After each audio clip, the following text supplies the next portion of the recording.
আসসালামু আলাইকুম। আপনাদের আজকে জমজমাট আমাদের বিজ্ঞানের ক্লাস হবে। যারা বিজ্ঞানে দুর্বল, যারা আর্টস এবং কমার্সে আছে তারা কিন্তু এমনিতেই বিজ্ঞানে দুর্বল, আর যারা সায়েন্সে আছে তারাও বিজ্ঞানে কিন্তু খুবই খুবই ভালো। তবে আবার আছে কিছু ড্যামও আছে। তা যারা মনে করেন একটু ড্যাম আছেন, খুবই ভালো আছেন, মধ্যম পন্থায় আছে, যে পন্থায় থাকেন না কেন, আজকে বিজ্ঞানের একটা জমজমাট ক্লাস হবে। আর এই ক্লাসটাতে আপনি বিসিএস বলেন, পিএসসির অধীনে নন করার যে চাকরি পরীক্ষাগুলো হয় 10 থেকে 20 করে যত চাকরি আছে, প্রাইমারি পরীক্ষায় যে আমাদের 2 থেকে 3টা নম্বর যে বিজ্ঞান থেকে আসে এবং নিবন্ধন পরীক্ষায় আসে, এই সকল চাকরি পরীক্ষার আজকে ধামাকা একটা লাইভ ক্লাস হবে। এবং সবাই খাতা কলম নিয়ে দ্রুত বসে যায় এবং আপনার প্রিয়জনকে মেনশন করে দিয়েছে। আপনার প্রিয়জন যে যেখানে আছেন, বাংলাদেশ আছেন বা বাংলাদেশের বাইরে আছেন, যে যেখান থেকে ক্লাসটা দেখবেন একটু আমাদের কমেন্টের মাধ্যমে জানিয়ে দেবে। স্যার কিন্তু আপনাদের কি করবে, আপনাদের কিন্তু কমেন্টে আপনার নামটা বলে দিবে। তা আপনাদের নামটা যদি বলে দেয় তাহলে কিন্তু স্যারের মুখ থেকে কিন্তু আপনাদের নামটা যখন শুনবেন তখন কিন্তু আপনাদের একটু ভালো লাগবে যে না, স্যার আমার নামটা বলেছে। তাই কিন্তু সর্বোচ্চ কিন্তু শেয়ার করতে হবে। আর সর্বোচ্চ শেয়ারকারী কিন্তু ক্যারিয়ার প্লাস বই কিন্তু একটা পাবেন, এটা নিশ্চিত থাকেন। আজকে ক্লাসে যে সর্বোচ্চ শেয়ার করবেন। তা দেখি কে কোন জায়গা থেকে আজকে আমাদের লাইভ ক্লাসটা দেখতেছেন, একটু কমেন্টের মাধ্যমে জানিয়ে দেন। আর স্যার কিন্তু আপনাদের কমেন্টগুলো কিন্তু স্যারও দেখবে এবং আপনাদের নামগুলো কিন্তু পড়বে। যারা আনমেরিড আছে তাদের আজকে বিয়ে হয়ে যাবে, এটা নিশ্চিত থাকেন। স্যার যদি বলে যারা আনমেরিড আছে তাদের বিয়ে হয়ে যাবে, চাকরি তো হবেই। কিন্তু কারা কারা আনমেরিড আছেন একটু কমেন্টে জানাই দেবেন, স্যার আমি আনমেরিড আছি, আমি আনমেরিড আছি। তাদের স্যার একটা বিশেষ দোয়া করে দেবে, ঠিক আছে? বিশেষ দোয়া করে দেবে, দেখবেন বিয়ে একদম নিশ্চিত। আর মেয়ে কেমনে পটাইবেন আর মেয়েরা ছেলে কেমনে পটাইবেন, ও নিনজা টেকনিক বিজ্ঞানের ভিতরেই আছে। তার কিন্তু ওগুলো মানে সব বিস্তারিত বলে দেবে। ওকে, আমাদের ফরিদপুর থেকে আছে লুবনা জেরিন আছেন আমাদের সাথে, রাজীব হোসেন আছেন ঝিনাইদহ থেকে, গুড, নাসরিন ফেরদৌস আছেন আমাদের সাথে। আর কে কোন জায়গা থেকে আমাদের একটু লাইভ ক্লাসটা দেখছেন একটু কমেন্টের মাধ্যমে জানিয়ে দেন। হ্যাঁ, দেখে দেখে দেখে স্যার আপনি কথা বলেন, আমি একটু আসতেছি। শুরু করেন স্যার। আসসালামু আলাইকুম প্রিয় ভিউয়ার্স, আশা করি সবাই ভালো আছেন। এই সোহাগ, তুই লাইভ দিছিস কিসে? যারা শুনতেছেন আপনাদের সবাইকে আমি আমার আজকে তুই কি আমাদের পেজে লাইভ দিছিস? দেখো তো, স্বাগত। আমার তো মনে হয় পেজে লাইভ দিছিস, অনেক কমেন্ট ধন্যবাদ। করতেছি। আমাকে যদি আগে থেকে কেউ চিনে থাকেন তাও মেইন পেজটা কমেন্টে দিয়ে আস। ওকে, ওকে, থামেন কমেন্টে বলতে পারেন যদি কোথাও আগে কোথাও দেখা হয়েছি, কিছু না কিছু সিলেবাস তো আছেই। তো শোনা যাচ্ছে না, সাউন্ড কি ক্লিয়ার কিনা? Sound clear, sound clear. আমরা একটু লাইভটা শেয়ার করে দেই। সাউন্ড ক্লিয়ার আছে? সবাই শুনতে পাচ্ছেন কিনা? আর সবাই শেয়ার করে রাখি, নিজ নিজ পেজে নিজ নিজ প্রোফাইলে শেয়ার করে রাখি, শেয়ার করে রাখি। কে কোথা থেকে দেখতেছেন? যেমন আমার নিজের হোম ডিস্ট্রিক্ট হচ্ছে দিনাজপুর। আপনারটা কোনটা? আপনার হোম ডিস্ট্রিক্ট কোনটা ওটা বলতে পারেন? এটা কোনটা রে? শেয়ার কোন পেজ থেকে গেছে? হ্যাঁ, আমার এখানে এখনো পাচ্ছি না, দেখো। ওকে, শেয়ার করে দেন। ওকে, গুড, থ্যাংক ইউ। আমরা আলোচনা চলে আসি। অনেকেই চলে আসছে, অনেকে চলে আসছে। স্যার আমি আজকে ভর্তি হয়েছি sir. Okay, good, thank you. গতকালকে সেমিনার ছিলেন মনে হচ্ছে, গতকালকে সেমিনার নিয়েছিলাম, অনেকেই ভর্তি হয়েছে। স্যার দিনাজপুর থেকে, গুড, থ্যাংক ইউ। আমার জেলা দিনাজপুর, কমন পড়ে গেছে। ওকে, এরকম যে কে কোথা থেকে দেখতেছেন একটু দেখেন। আমি হাবিবুল্লাহ আর হাবিব আপনাদের সাথে আছি আজকের বিজ্ঞান ক্লাস নিয়ে। শেয়ার করে দাও। ওকে, কই শেয়ার হয়নি তো? বলে শেয়ার হয়েছে? আমারটা ওপেন করে শেয়ার করে দাও। ওকে, আমি ওটা দেখবো না। জি, অনেকে দিনাজপুর থেকে দেখতেছে, অনেকে সিলেট থেকে দেখতেছে। আসেন আমরা এখন চলে যাই আমাদের বিজ্ঞান ক্লাসে। সায়েন্স এমন একটা বিষয় যে সায়েন্স বুঝলে খুব কোন কোন বিষয়ে ক্লাস হবে। সায়েন্স এমন একটা বিষয় যেটা আপনি বুঝলে খুব মজা পাবেন, না বুঝলে আপনার বিরক্ত লাগবে। আমরা ভৌত পদার্থবিজ্ঞানের বেশ কিছু টপিক নিয়ে আজকে আলোচনা করব। ভৌত পদার্থবিজ্ঞান, আই রিপিট, ভৌত পদার্থবিজ্ঞান। ভৌত পদার্থবিজ্ঞানের মধ্যে স্পেসিফিক টপিক যদি বলি, লাইট এবং পাশাপাশি হিট, তাপ, আর ওর সাথে আছে তাপের সাথে তাপমাত্রাও আছে, টেম্পারেচারও আছে।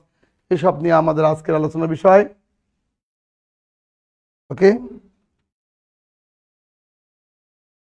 তো প্রথমেই আমরা ভৌত বিজ্ঞান বলতে ভৌত পদার্থবিজ্ঞানের আলোচনা করব। কি নিয়ে আলোচনা করব? লাইট। একটু শেয়ার করে দেন, কে কোথা থেকে দেখতেছেন শেয়ার করে দেন। শেয়ার করে দেন, কে কোথা থেকে দেখতেছেন শেয়ার করে দেন। ওকে, ঠিক আছে। আলোচনার টপিক হচ্ছে ভৌত পদার্থবিজ্ঞান। ও, আমি কালিটাকে একটু চেঞ্জ করে নেই, সাদা নিয়ে নেই, তো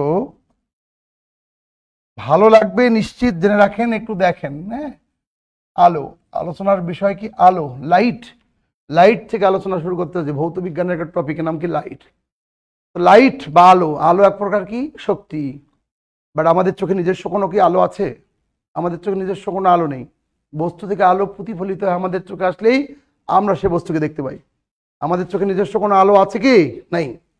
আমাদের চোখে নিজস্ব কোনো আলো নেই। বস্তু থেকে আলো আমাদের চোখে যদি প্রতিফলিত আসে তাহলে আমরা সে বস্তুকে দেখতে পাই।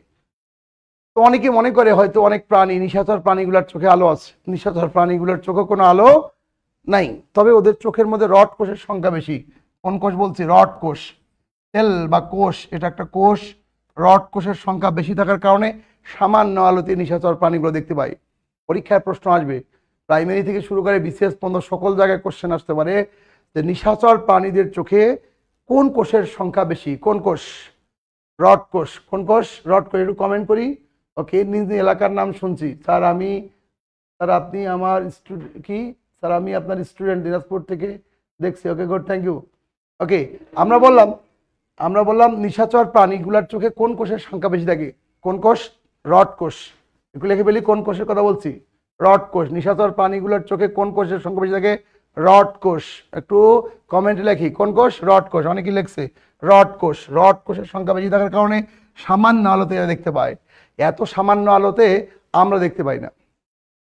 তো রাত্রিবেলা নিশাচর প্রাণীগুলো যেগুলো চলে, দেখবেন সব বড় বড় চোখ করে তাকায়। আপনাকে সিম্পল উদাহরণ হিসেবে যদি বলি তাহলে দেখবেন যে বিড়াল বিড়াল বিড়াল দেখবে দিনের বেলায় মিটি মিটি চোখে তাকায়, মিটি মিটি চোখে, হালকা হালকা চোখে। রাত্রিবেলায় এই বিড়ালটা বড় বড় চোখে তাকায়, বড় বড় চোখে তাকায়। তার মানে কি? ব্যাপারটা খুব ক্লিয়ার। দিনের বেলায় বেশি আলোতে বিড়াল দেখতে পায় না, কিন্তু রাত্রিবেলা যখন কম আলো থাকে তখন ভালো দেখতে বড় বড় চোখে তাকায়। সাপ দিনের বেলা গর্ত থেকে বেরোলেই মারা পড়ে, মাথা লুকানোর চেষ্টা করে, বারবার গর্ত খোঁজে। কিন্তু রাত্রিবেলায় এই সাপ কিন্তু আমাদের চেয়ে বেশি ভালো দেখতে পায়। রাত্রিবেলা সাপ মারতে যাওয়া বিপদ হতে পারে। ওকে, দিনের বেলা বের হইলে আবার ওই মারা পড়ে। তো যাই হোক, মোট কথা হচ্ছে আমাদের চোখে কোনো প্রাণীর চোখে নিজস্ব কোনো আলো নেই। বস্তু থেকে আলোটা প্রতিফলিত হয়ে আসে, তারপর আমরা সে বস্তুকে দেখতে পাই। এখন তাহলে রাস্তায় যদি ছেলেরা বলে স্যার তাহলে কি আমি যদি রাস্তায় কোনো সুন্দরী মেয়ে দেখি তাহলে দোষটা কি আমার নাকি সুন্দরী মেয়ের? অবশ্যই সায়েন্সের ভাষায় দোষটা তো সুন্দরী মেয়েরই হবে। কারণটা কি? ওর গা থেকে আলো ওর জামার মধ্যে রিফ্লেকশন হয়ে ওই ছেলের চোখে যাচ্ছে, look at me, look at me, তারপর সে তাকে দেখতে পায়। হ্যাঁ, look at me, look at me. আরও যদি লাল রঙের ড্রেস পরে, আরও যদি হলুদ রঙের ড্রেস পরে, এগুলোর তরঙ্গ দৈর্ঘ্য অনেক বেশি থাকে। তরঙ্গ দৈর্ঘ্য বেশি থাকলে বেশি প্রতিফলিত হবে, তখন তো দেখতে বাধ্য। আমার কথা কি স্যার বোঝা গেছে? অর্থাৎ আমরা আমরা আমরা বলতেছি যে আমাদের চোখে নিজস্ব কোনো আলো নেই। যে বস্তুকে দেখতে পাই সেই বস্তু থেকে আলো প্রতিফলিত হয় আমাদের চোখে আসলে আমরা সেই বস্তুকে দেখতে পাই। আশা করি কথাটা বোঝা গেছে। আবার মানুষের দর্শনানুভূতির স্থায়িত্বকাল 0.1 সেকেন্ড। পরীক্ষা আসবে মানুষের দর্শনানুভূতির স্থায়িত্বকাল কত? 0.1 সেকেন্ড। কমেন্টে লিখি, কমেন্টে লিখি স্যার এই ক্লাস কি ইউনিয়ন সমাজকর্মীর জন্য আবশ্যক? Look at me, good, thank you. Look at me. Union সমাজকর্মী না, দুনিয়ার সকল চাকরির পরীক্ষার জন্য এই ক্লাস দরকার। চাকরির পরীক্ষায় লাইট নিয়ে কোশ্চেন থাকে, তাপমাত্রা নিয়ে কোশ্চেন থাকেই। একেবারে কি বলে 18তম গ্রেড থেকে শুরু করে যদি চিন্তা করি 20 পিওনের চাকরি তো থাকে, একেবারে টপ বিসিএস পর্যন্ত সকল চাকরির জন্য এটা প্রযোজ্য, এই ক্লাসটা প্রযোজ্য। তা বলা হচ্ছে যে মানুষের দর্শনানুভূতির স্থায়িত্বকাল, দর্শনানুভূতির স্থায়িত্বকাল 0.1 সেকেন্ড। মানুষের দর্শনানুভূতির স্থায়িত্বকাল কত বলেছি? কমেন্টে লিখি। মানুষের দর্শানুভূতি মানে দেখার অনুভূতি, মানুষের দর্শানুভূতির স্থায়িত্বকাল 0.1 সেকেন্ড। লিখি, মানুষের দর্শানুভূতির স্থায়িত্বকাল কত? 0.1 সেকেন্ড। কয় স্যার সব দোষ মেয়েদের? না না, মেয়েদের তো বলি নাই। যেটার তরঙ্গ দৈর্ঘ্য বেশি সেটা চোখে আসবে। মনে করো নতুন বিয়ে বাড়িতে নতুন বউ লাল শাড়ি পরেছে, ওই বাড়িতে যদি 1000 থাকে, 1000 দর্শক থাকে, এর মধ্যে লাল শাড়ি যে পড়ছে সেই আগে চোখে পড়বে। কারণটা কি? লাল বনে আলোর তরঙ্গ দৈর্ঘ্য বেশি। কিন্তু পুলিশ এই কথা বিশ্বাস করবে না। রাস্তায় যদি কোনো মেয়ের দিকে তাকাও ইপটিজিং করো তাহলে 6 থেকে 9 মাস জামিন নাই তোমার, কিন্তু ছেলেদের জন্য সাবধান করে দিচ্ছি, কিন্তু গল্প সত্য। যে বস্তুকে দেখতে চাই সেই বস্তু থেকে আলোটা আসতে হবে। মনে করো তুমি বাথরুমে গেছো, ঠোঁটের মধ্যে লিপস্টিক দিবা, তাহলে তুমি টর্চটা অন্ধকার করে, অর্থাৎ লাইট বন্ধ করে, এবার তুমি মোবাইলের টর্চ দিবা, তা মোবাইলের টর্চ মারবা কোথায়? আয়নায় নাকি ঠোঁটে? কমেন্টে জানাও, আয়নায় নাকি ঠোঁটে? টর্চ মারবা কোথায়? অন্ধকারে ঠোঁটের মধ্যে লিপস্টিক দিবা এই বাথরুমে গিয়ে, তাহলে এই ক্ষেত্রে তুমি টর্চ যে মারবা, মোবাইলের টর্চটা, সেটা কোথায় মারবে? আয়নার দিকে নাকি তোমার ঠোঁটের দিকে? ঠোঁটে লিপস্টিক দেওয়ার জন্য টর্চটা কোথায় মারা দরকার? আয়নার দিকে নাকি ঠোঁটের দিকে? কমেন্টে জানাও, আয়নার দিকে নাকি ঠোঁটের দিকে, একটু প্লিজ জানাও, তাহলে বুঝতে পারবা। তো যাক, মানুষের দর্শনানুভূতির স্থায়িত্বকাল বলেছে 0.1 সেকেন্ড। ওকে, হাফিজা খাতুন বলছে যে ঠোঁটে, আর একজন বলছে আয়নায়, একজন বলছে আয়নায়।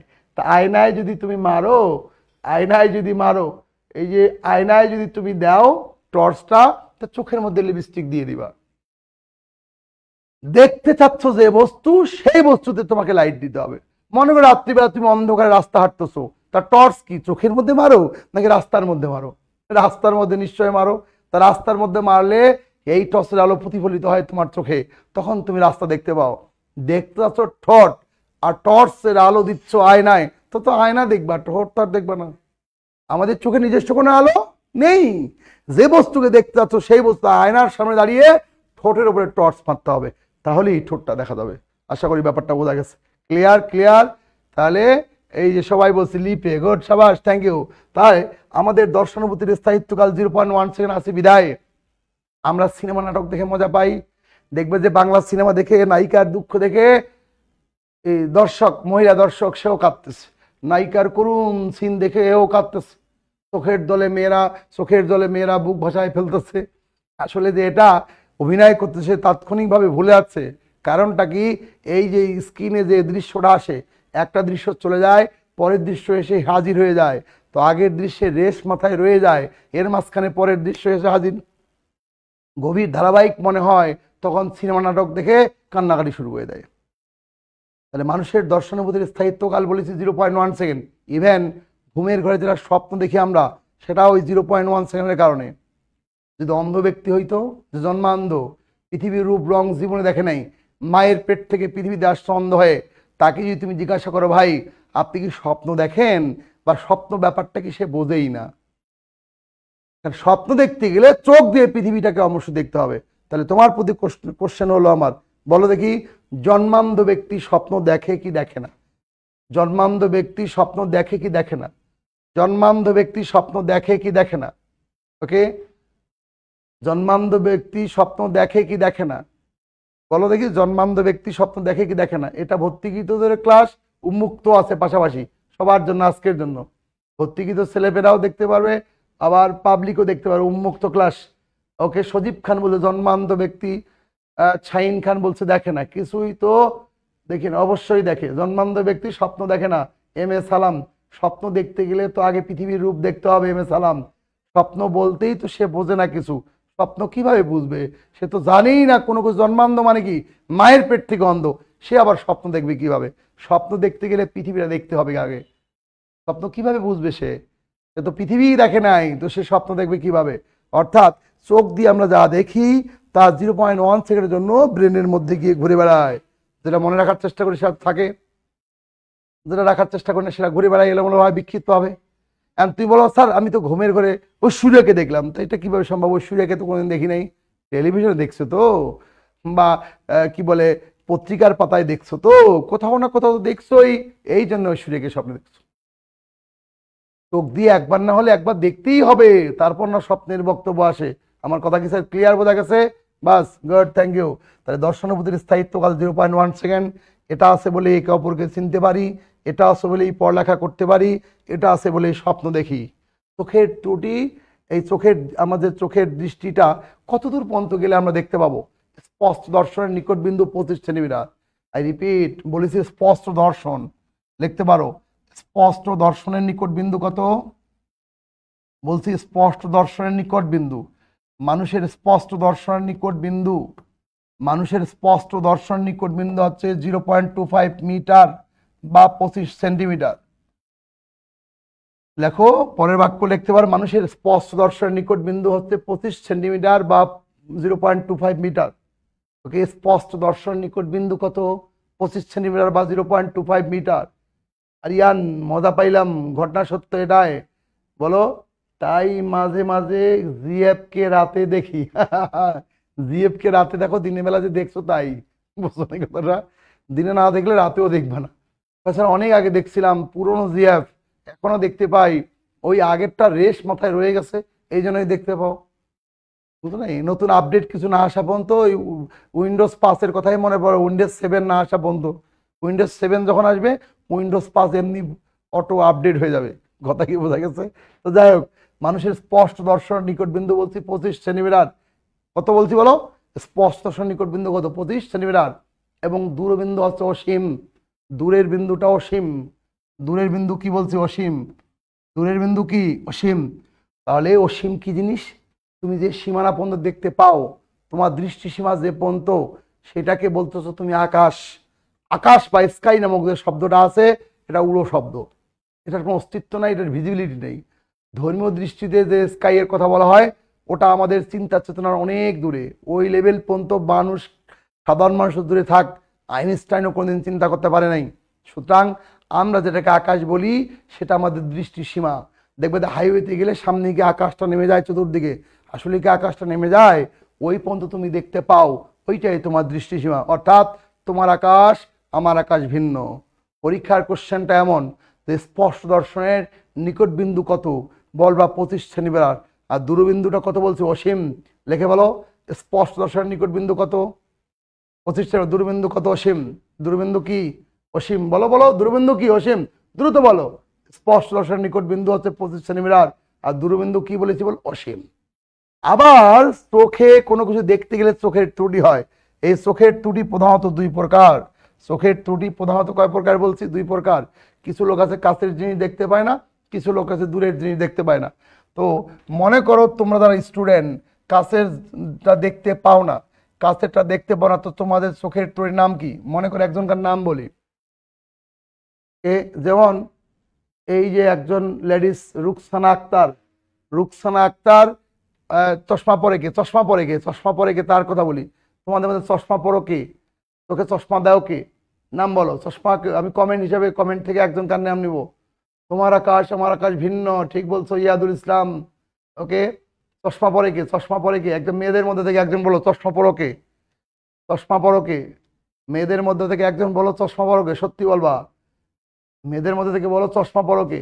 আমি স্যার। রিমা খাতুন বলছে আমি তো শহরই, চশমা পরি। মনে করো রিমা। রিমা কি বিয়ে করেছো না বিয়ে করো নাই? বলো, কোশ্চেন আছে, তোমাকে দিয়ে একটা কিছু বোঝাবো। রিমা কি বিয়ে করেছো না বিয়ে করো নাই? কমেন্ট বলো। রিমা বিয়ে করেছো না বিয়ে করো নাই? রিমা বলো, রিমা কি বিয়ে করেছো? আমি মাঝে মাঝে পড়ি স্যার, মোর জি না। আচ্ছা, আচ্ছা, আই এম দীপ। অনেকে বলছে চশমা পরি, এখানে বৈষম্য স্যার? না না, বৈষম্য না, আপোষ না, সংগ্রাম সংগ্রাম। রিমা খাতুন বলছে এই, না স্যার বিয়ে করে নেই।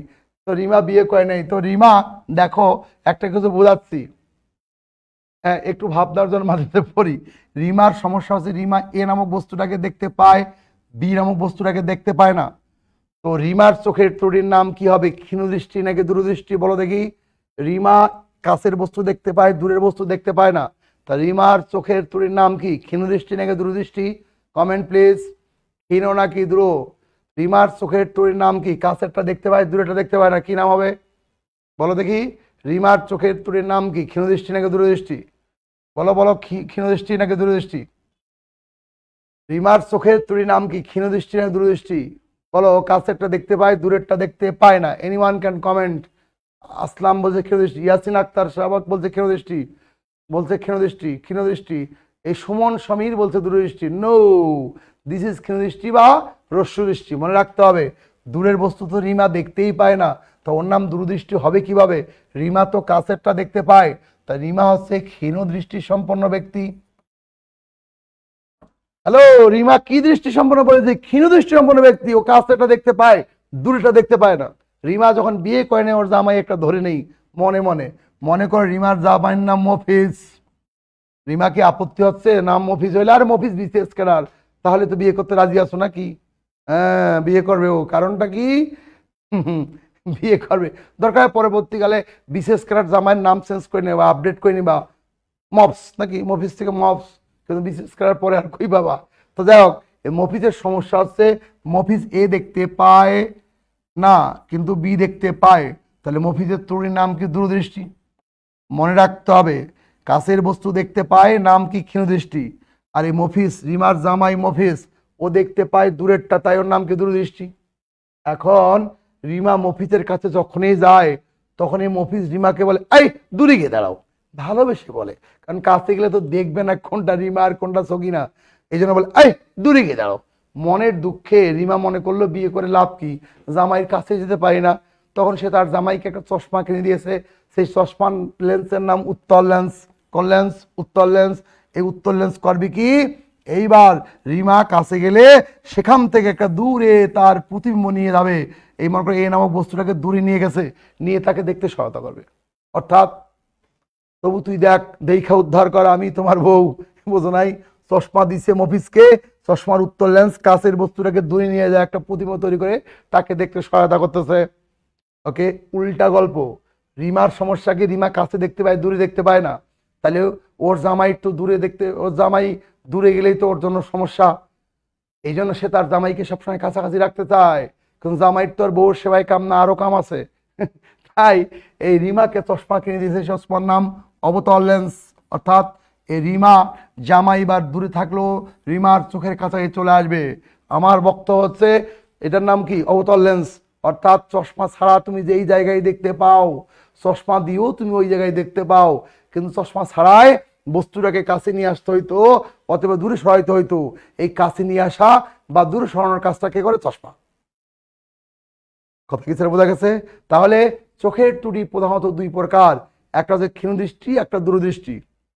ক্ষীণদৃষ্টির প্রবলেম সলভ করা যে লেন্স তার নাম অবতল লেন্স, এটাকে তোমরা কি বলো? মাইনাস। ওকে, আর দূরদৃষ্টির প্রবলেম সলভ হয় কোন লেন্স? উত্তল লেন্স, তার নাম কি? প্লাস। এটা হচ্ছে প্লাস, এটা কি বলো? মাইনাস। এই কথা কি স্যার ক্লিয়ার? ক্লিয়ার বোঝা গেছে? ক্লিয়ার? আমার কথা কি স্যার ক্লিয়ার বোঝা গেছে কিনা? তাহলে বলো তো, স্টুডেন্টদের ক্ষেত্রে প্রবলেম সলভ করা হয়, স্টুডেন্টদের ক্ষেত্রে প্রবলেম সলভ করা হয় যে লেন্স দিয়ে, তার নাম কি? অবতল নাকি উত্তল?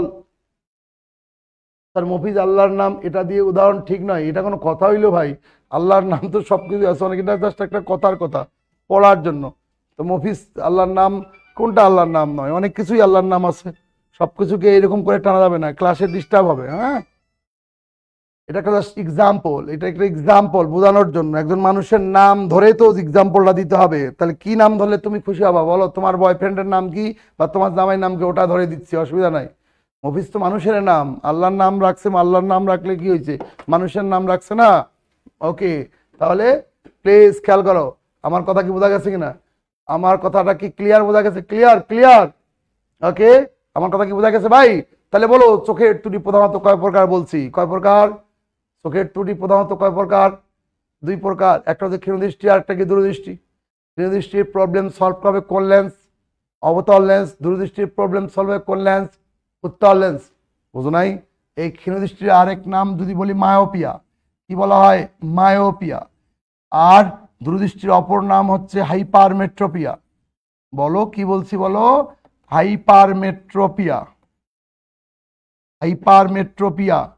তাহলে বলো তো, দূরদৃষ্টির অপর নাম কি বলছি? হাইপারমেট্রোপিয়া। উচ্চারণ লেখো, দূরদৃষ্টির অপর নাম কি? হাইপারমেট্রোপিয়া। কথা ক্লিয়ার? হ্যালো, দূরদৃষ্টির অপর নাম কি বলছি? হাইপারমেট্রোপিয়া। বলো বলো, হাইপারমেট্রোপিয়া। ক্ষীণদৃষ্টির অপর নাম কি? মায়োপিয়া। ক্ষীণদৃষ্টির অপর নাম কি বলো? মায়োপিয়া। তাড়াতাড়ি, ক্ষীণদৃষ্টির অপর নাম কি? মায়োপিয়া। ক্ষীণদৃষ্টির অপর নাম কি বলেছি বলো? মায়োপিয়া। আর দূরদৃষ্টির অপর নাম কি? হাইপারমেট্রোপিয়া। ক্লিয়ার?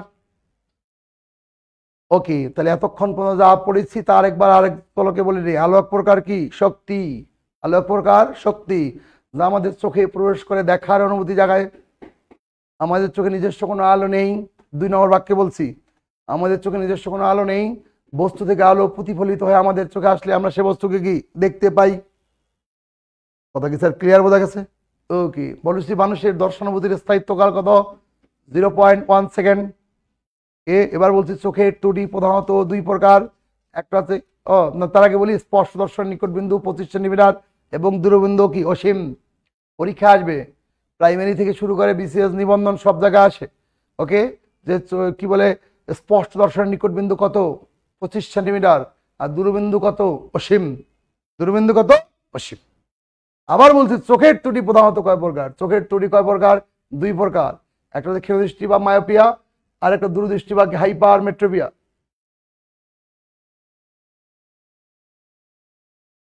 তা কি যে একটা বিপদ, ক্লাস না করলে সে কথা বলে না। আচ্ছা ওকে, আমার কথা কি স্যার ক্লিয়ার বোঝা গেছে কিনা? ক্লিয়ার। আমরা বলেছি যে এই সাধারণত স্টুডেন্টদের তোমাদের ছোট বয়সে যে প্রবলেমগুলো হয় এগুলার নাম কি? ক্ষীণদৃষ্টি। এগুলার প্রবলেম সলভ করা হবে যে লেন্স দিয়ে, তার নাম কি? অবতল লেন্স। এটাকে মাইনাস তা প্লাস মাইনাস।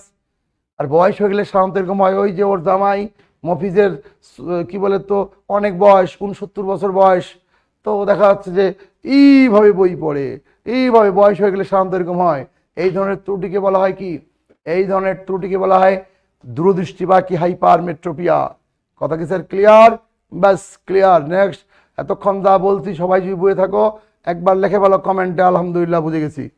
ওকে লেখে বলো, বা ওকে শর্টকাটে লেখো ওকে বুঝে গেছি, বা মনে মনে আলহামদুলিল্লাহ বলো।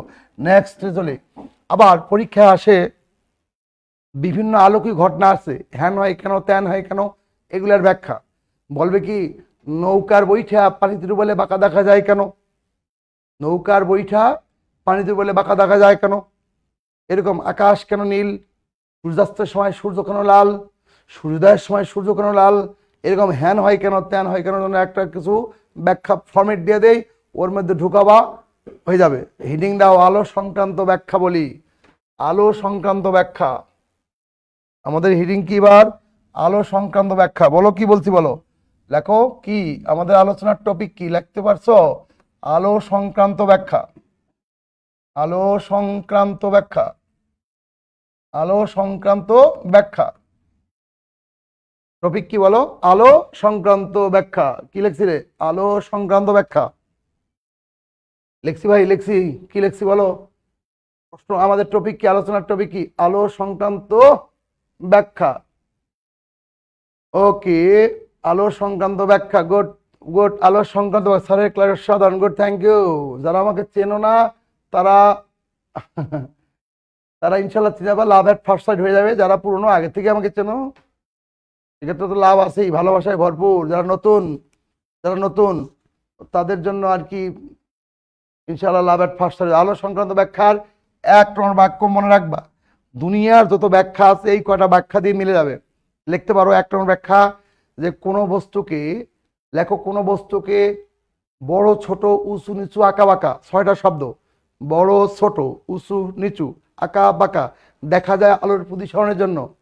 বলেছি কোনো বস্তুকে বলছি বড় ছোট, বড় কমা ছোট, বড় কমা ছোট, উঁচু কমা নিচু। কোনো বস্তুকে বড় কমা ছোট, উঁচু কমা নিচু, আঁকা বাঁকা, আঁকা বাঁকা বৈশিষ্ট্য কয়টা বলছি বলো? 6টা। লেখার চলে যাচ্ছে। কোনো বস্তুকে বড় ছোট উঁচু নিচু আঁকা বাঁকা দেখা যায় আলোর প্রতিসরণের কারণে। লেখো লেখো লেখো লেখো, কোনো বস্তুকে বড় ছোট উঁচু নিচু আঁকা বাঁকা। কমেন্টে লেখো তো একটু দেখি, সবাই দেখো। কোনো বস্তুকে বড় ছোট, প্লিজ এগুলো বই পুস্তকে পাবা না, সুতরাং এগুলো আমার কাছে শিখতে হবে। কোনো বস্তুকে বড় ছোট উঁচু নিচু, বড় ছোট আঁকা বাঁকা দেখা যায়, কোনো বস্তুকে বড় ছোট উঁচু নিচু আঁকা বাঁকা দেখা যায় আলোর প্রতিসরণের কারণে। লেখো, কোনো বস্তুকে বড় ছোট উঁচু নিচু আঁকা বাঁকা। পরীক্ষায় সব কোশ্চেন না আসলে কোশ্চেন ভুল, মানে এখান থেকে কোশ্চেন তুই ভাবাই ভাবা, এত বেশি আসে। নিবন্ধন, প্রাইমারি, বিসিএস সব জায়গায় আসবে, যে কোনো চাকরি পরীক্ষায়। আমি বলি উত্তরগুলো তাহলে বুঝতে পারবা। আগে এটা লেখো, ফরম্যাটটা লাগে, এটা ফরম্যাট, এর মধ্যে দিয়ে ঢুকাইলে উত্তর হিসাবে বেড়ে যাবে। বলছি কোনো বস্তুকে বড় ছোট উঁচু নিচু আঁকা বাঁকা দেখা যায় আলোর প্রতিসরণের কারণে। বলো কি বলছি? কোনো বস্তুকে বড় ছোট উঁচু নিচু আঁকা বাঁকা দেখা যায় কার কারণে? আলোর প্রতিসরণের কারণে। আলোর কি বলছি? প্রতিসরণের কারণে। ওকে, অনেকেই লিখতেছে কোনো বস্তুকে বড় ছোট উঁচু নিচু আঁকা বাঁকা দেখা যায় কার কারণে? আলোর প্রতিসরণের কারণে। বাস, এবার তোমাকে আমার কোশ্চেন পরীক্ষায় কোশ্চেন আসে, নৌকার বৈঠা পানিতে বলে বাঁকা দেখা যায় কেন? আলোর প্রতিফলন নাকি প্রতিসরণ নাকি বিক্ষেপণ নাকি বিচ্ছুরণ? কোশ্চেন কি? নৌকার বৈঠা পানিতে ডুবালে বাঁকা দেখা যায় কেন? প্রতিফলন নাকি প্রতিসরণ নাকি বিক্ষেপণ নাকি বিচ্ছুরণ? বলো, কমেন্টে লেখো। নৌকার বৈঠা পানিতে ডুবালে বাঁকা দেখা যায় কেন? লেখো নৌকার এই যে ইয়াসিনা বলছে আলোর প্রতিসরণের কারণে। আলোর প্রতিসরণের কারণে। নৌকার বৈঠা পানিতে ডুবালে বাঁকা দেখা যায় কেন? বলছি আলোর কি? প্রতিসরণের কারণে। বলো আলোর কি? নৌকার বৈঠা পানিতে ডুবালে বাঁকা দেখা যায় কেন? বলছি আলোর প্রতিসরণের কারণে। ক্লিয়ার? আলোর কি? এই যে আলোর বিক্ষেপণ, পণ্ডিত একজন দিয়ে দিছে আলোর বিক্ষেপণ, বুঝো নাই? এই যে আলোর বিক্ষেপণ, এতক্ষণ যে বললাম বড় ছোট উঁচু নিচু আঁকা বাঁকা, সে এতক্ষণ ছিল লাইনে। বড় ছোট উঁচু নিচু আঁকা বাঁকা, বলো কি বলছি? বড় ছোট উঁচু নিচু আঁকা বাঁকা, 6টা বৈশিষ্ট্যের যে কোনো একটা, তার নাম আলোর কি? প্রতিসরণ। বলো কি? আলোর কি? প্রতিসরণ। পরীক্ষা আসবে, সূর্যাস্তের সময় সূর্যকে আকারে বড় দেখা যায় কেন? লেখো, কমেন্টে লেখো। সূর্যাস্তের সময় সূর্যাস্তের সময় দেখো দেখি, সূর্যাস্তের সময় সূর্যকে আকারে বড় দেখা যায় কেন? সূর্যাস্তের সময় সূর্যকে আকারে বড় দেখা যায় কেন? সূর্যাস্তের সময় সূর্যকে আকারে বড় দেখা যায় কেন? লেখো, লেখলেই তোমার সূর্যাস্তের সময় সূর্যকে আকারে বড় দেখা যায় কেন? আলোর প্রতিসরণের কারণে। সাবাস, আলোর প্রতিসরণ। লেখো, কমেন্ট দিয়ে বন্যা বয়ে দিবা। এখন পর্যন্ত 518 জন দেখতেছে। শেয়ার করো, শেয়ার করো। এই শেয়ার না করলে তোমার বিজ্ঞানের অনেক কিছু মিস হয়ে যাবে। বলেছি কি, এখন পর্যন্ত 518 জন কেন, এটা 534 কেন, এখন পর্যন্ত 1000 হইল না কেন? কথা হচ্ছে, কোনো বস্তুকে বলেছি বড় ছোট উঁচু নিচু আঁকা বাঁকা, এগুলো কোনো বই পুস্তকে নাই ভাই, ফরম্যাট দিয়ে দিলাম। তাহলে বলছি যে সূর্যাস্তের সময় সূর্যকে আকারে বড় দেখা যায় কেন? আলোর প্রতিসরণ। বলতেছে লাঠি পানিতে ডুবলে বাঁকা দেখা যায় কেন? আলোর প্রতিসরণ। সূর্যোদয়ের সময় সূর্যকে আকারে বড় দেখা যায় কেন? আলোর প্রতিসরণ। বলতে সুইমিং পুলের পানির গভীরতা প্রকৃত গভীরতার চেয়ে কম মনে হয় কেন? দেখবে যে সুইমিং পুলের পানির গভীরতা মনে হচ্ছে যেন 2 ফিট, লাফ দিয়ে পানিতে নামলা, দেখবে যে কোমর পর্যন্ত ডুবে গেছে। তা ফ্লোরটা একটু ভেসে উঠছে, মনে হচ্ছে ফ্লোরের একটা প্রতিবিম্ব বা ফ্লোরের একটা ছবি উপরে ভেসে উঠছে। তোমার কাছে মনে হবে যেন পানি 2 ফিট। আসলে তো ভাই পানি এখানে 2 ফিট না, পানি মিনিমাম 5-6 ফিট গভীর পানির গভীরতা। তো এই যে সুইমিং পুলের পানির প্রকৃত গভীরতা, সে গভীরতাকে কম মনে হয় কার কারণে? আলোর প্রতিসরণের কারণে। বলো কি? আলোর প্রতিসরণের কারণে। এতক্ষণ যা বলেছি সব কি বোঝা গেছে ভাই? এই ব্যাখ্যাটা 1 নম্বর। এই ব্যাখ্যাটা কি বোঝা গেছে কিনা? 1 নম্বরটা বোঝা গেছে? ওকে। কোন বস্তুকে বড় ছোট উঁচু নিচু আঁকা বাঁকা দেখা যায় আলোর প্রতিসরণের কারণে। যারা যা বলছো তারা বুঝছে ইয়েস স্যার, কমেন্ট লেখো ইয়েস স্যার বা আলহামদুলিল্লাহ। ক্লিয়ার? লেখে বলো আলহামদুলিল্লাহ ক্লিয়ার। জাস্ট একটা কমেন্ট চাচ্ছি, আলহামদুলিল্লাহ ক্লিয়ার। তাই বুঝলাম যে এই পর্যন্ত ক্লিয়ার। তাহলে আমরা নেক্সট টপিকে চলে যাবো। ওকে ওকে ওকে ওকে ওকে গুড, থ্যাংক ইউ। জি আলহামদুলিল্লাহ। এই টাইপের কোশ্চেন আসলে পারা যাবে তো নাকি? বলো পারবো। ওকে, 2 নম্বর বাক্য। এবার বলা হচ্ছে কোনো যৌগিক বর্ণকে যদি ভাগ করা হয়, কোনো যৌগিক বর্ণকে কোনো মাধ্যমের সাপেক্ষে ভাগ করা যদি হয়, এই ভাগ করার প্রক্রিয়াকে বলে আলোর বিস্ফোরণ। লিখে ফেলো 2 নম্বর বাক্য। কোনো যৌগিক বর্ণকে, লেখো, কোনো যৌগিক বর্ণকে কোনো মাধ্যমের সাপেক্ষে, লেখো, কোনো যৌগিক বর্ণকে কোনো মাধ্যমের সাপেক্ষে। দ্রুত দ্রুত, যারা এই ক্লাস করবে না তারা মিস করবে, কোনো সন্দেহ নাই। এগুলো বই পড়ে পারবা না ভাই, বই পড়ে হবে না। ওকে, আমার নাম হাবিবুল্লাহ বাহার হাবিব স্যার। ওকে, লেখো কোনো যৌগিক বর্ণকে, কি লিখছি? কোনো যৌগিক বর্ণকে, লেখো কোনো যৌগিক বর্ণকে। অনেকে বলতেছে নাম হচ্ছে আমার এইটা, হাবিবুল্লাহ বাহার। ওকে, কি বলছি? কোনো যৌগিক বর্ণকে কোনো মাধ্যমের সাপেক্ষে ভাগ করার প্রক্রিয়াকে আলোর বিস্ফোরণ বলে। দেখো একটু কমেন্ট চাচ্ছি, কমেন্ট। এখনো বড় ছোটতে আসো কেন? লেখো দেখি, লেখো কোনো যৌগিক বর্ণকে কোনো মাধ্যমের সাপেক্ষে ভাগ করার প্রক্রিয়াকে, লেখো কোনো যৌগিক বর্ণকে কোনো মাধ্যমের সাপেক্ষে ভাগ করার প্রক্রিয়াকে আলোর বিস্ফোরণ বলে। লেখো কোনো যৌগিক বর্ণকে কোনো মাধ্যমের সাপেক্ষে ভাগ করার প্রক্রিয়াকে আলোর বিস্ফোরণ বলে। লেখো কোনো যৌগিক বর্ণকে, একটা কমেন্টও এখন পর্যন্ত পাইনি এটা নিয়ে। দ্রুত লেখো, দ্রুত। কোনো যৌগিক বর্ণকে কোনো মাধ্যমের সাপেক্ষে ভাগ করার প্রক্রিয়াকে আলোর কি বলা হয়? বিস্ফোরণ। দেখছো কিনা? কি লেখছো? কোনো যৌগিক বর্ণকে কোনো মাধ্যমের সাপেক্ষে ভাগ করার প্রক্রিয়াকে একজন লিখছে যৌগিক কোনো মাধ্যমের সাথে ভাগ করার প্রক্রিয়াকে আলোর বিস্ফোরণ বলে। ওকে, গুড, থ্যাংক ইউ। তাহলে এটার সবচেয়ে বড় উদাহরণ কি? প্রাকৃতিক উদাহরণ কি? রংধনু। তাহলে আলোর বিস্ফোরণ যেমন রংধনু, লেখো যেমন রংধনু আলোর বিস্ফোরণের প্রাকৃতিক উদাহরণ। যেমন রংধনু আলোর বিস্ফোরণের প্রাকৃতিক উদাহরণ। রংধনু কিসের উদাহরণ? আলোর বিস্ফোরণের প্রাকৃতিক উদাহরণ। হ্যালো, ওকে, রংধনু কিসের উদাহরণ? আলোর বিস্ফোরণের প্রাকৃতিক উদাহরণ। লেখো রাখো, রংধনু কিসের উদাহরণ বলেছি? আলোর বিস্ফোরণের প্রাকৃতিক উদাহরণ। রংধনু কিসের উদাহরণ? আলোর বিস্ফোরণের প্রাকৃতিক উদাহরণ। রংধনু কিসের উদাহরণ বলো? আলোর বিস্ফোরণের কি বলছে? প্রাকৃতিক উদাহরণ। এই যে মনে করে একটু আগে বৃষ্টি হয়ে গেছে, বৃষ্টি থেমে গেছে, বৃষ্টির কিছু ফোঁটা বাতাসে শূন্যে ভেসে বেড়াচ্ছে, এবং সূর্যের সাদা আলো মাত্র হালকা করে আলো উঠছে। এই হালকা আলো বৃষ্টির ফোঁটার ভিতর দিয়ে যখন প্রবেশ করে অপোজিট পাশে বের হয়, তখন সূর্যের সাদা বর্ণের আলোর প্যাকেটটা খুলে গিয়ে 7টি বর্ণে ভাগ হয়। বেনি আসহ কলা, বেনি আসহ কলা, বেনি আসহ কলা, বেনি আসহ কলা। এই 7টা বর্ণ একসাথে ছিল সাদা বর্ণের।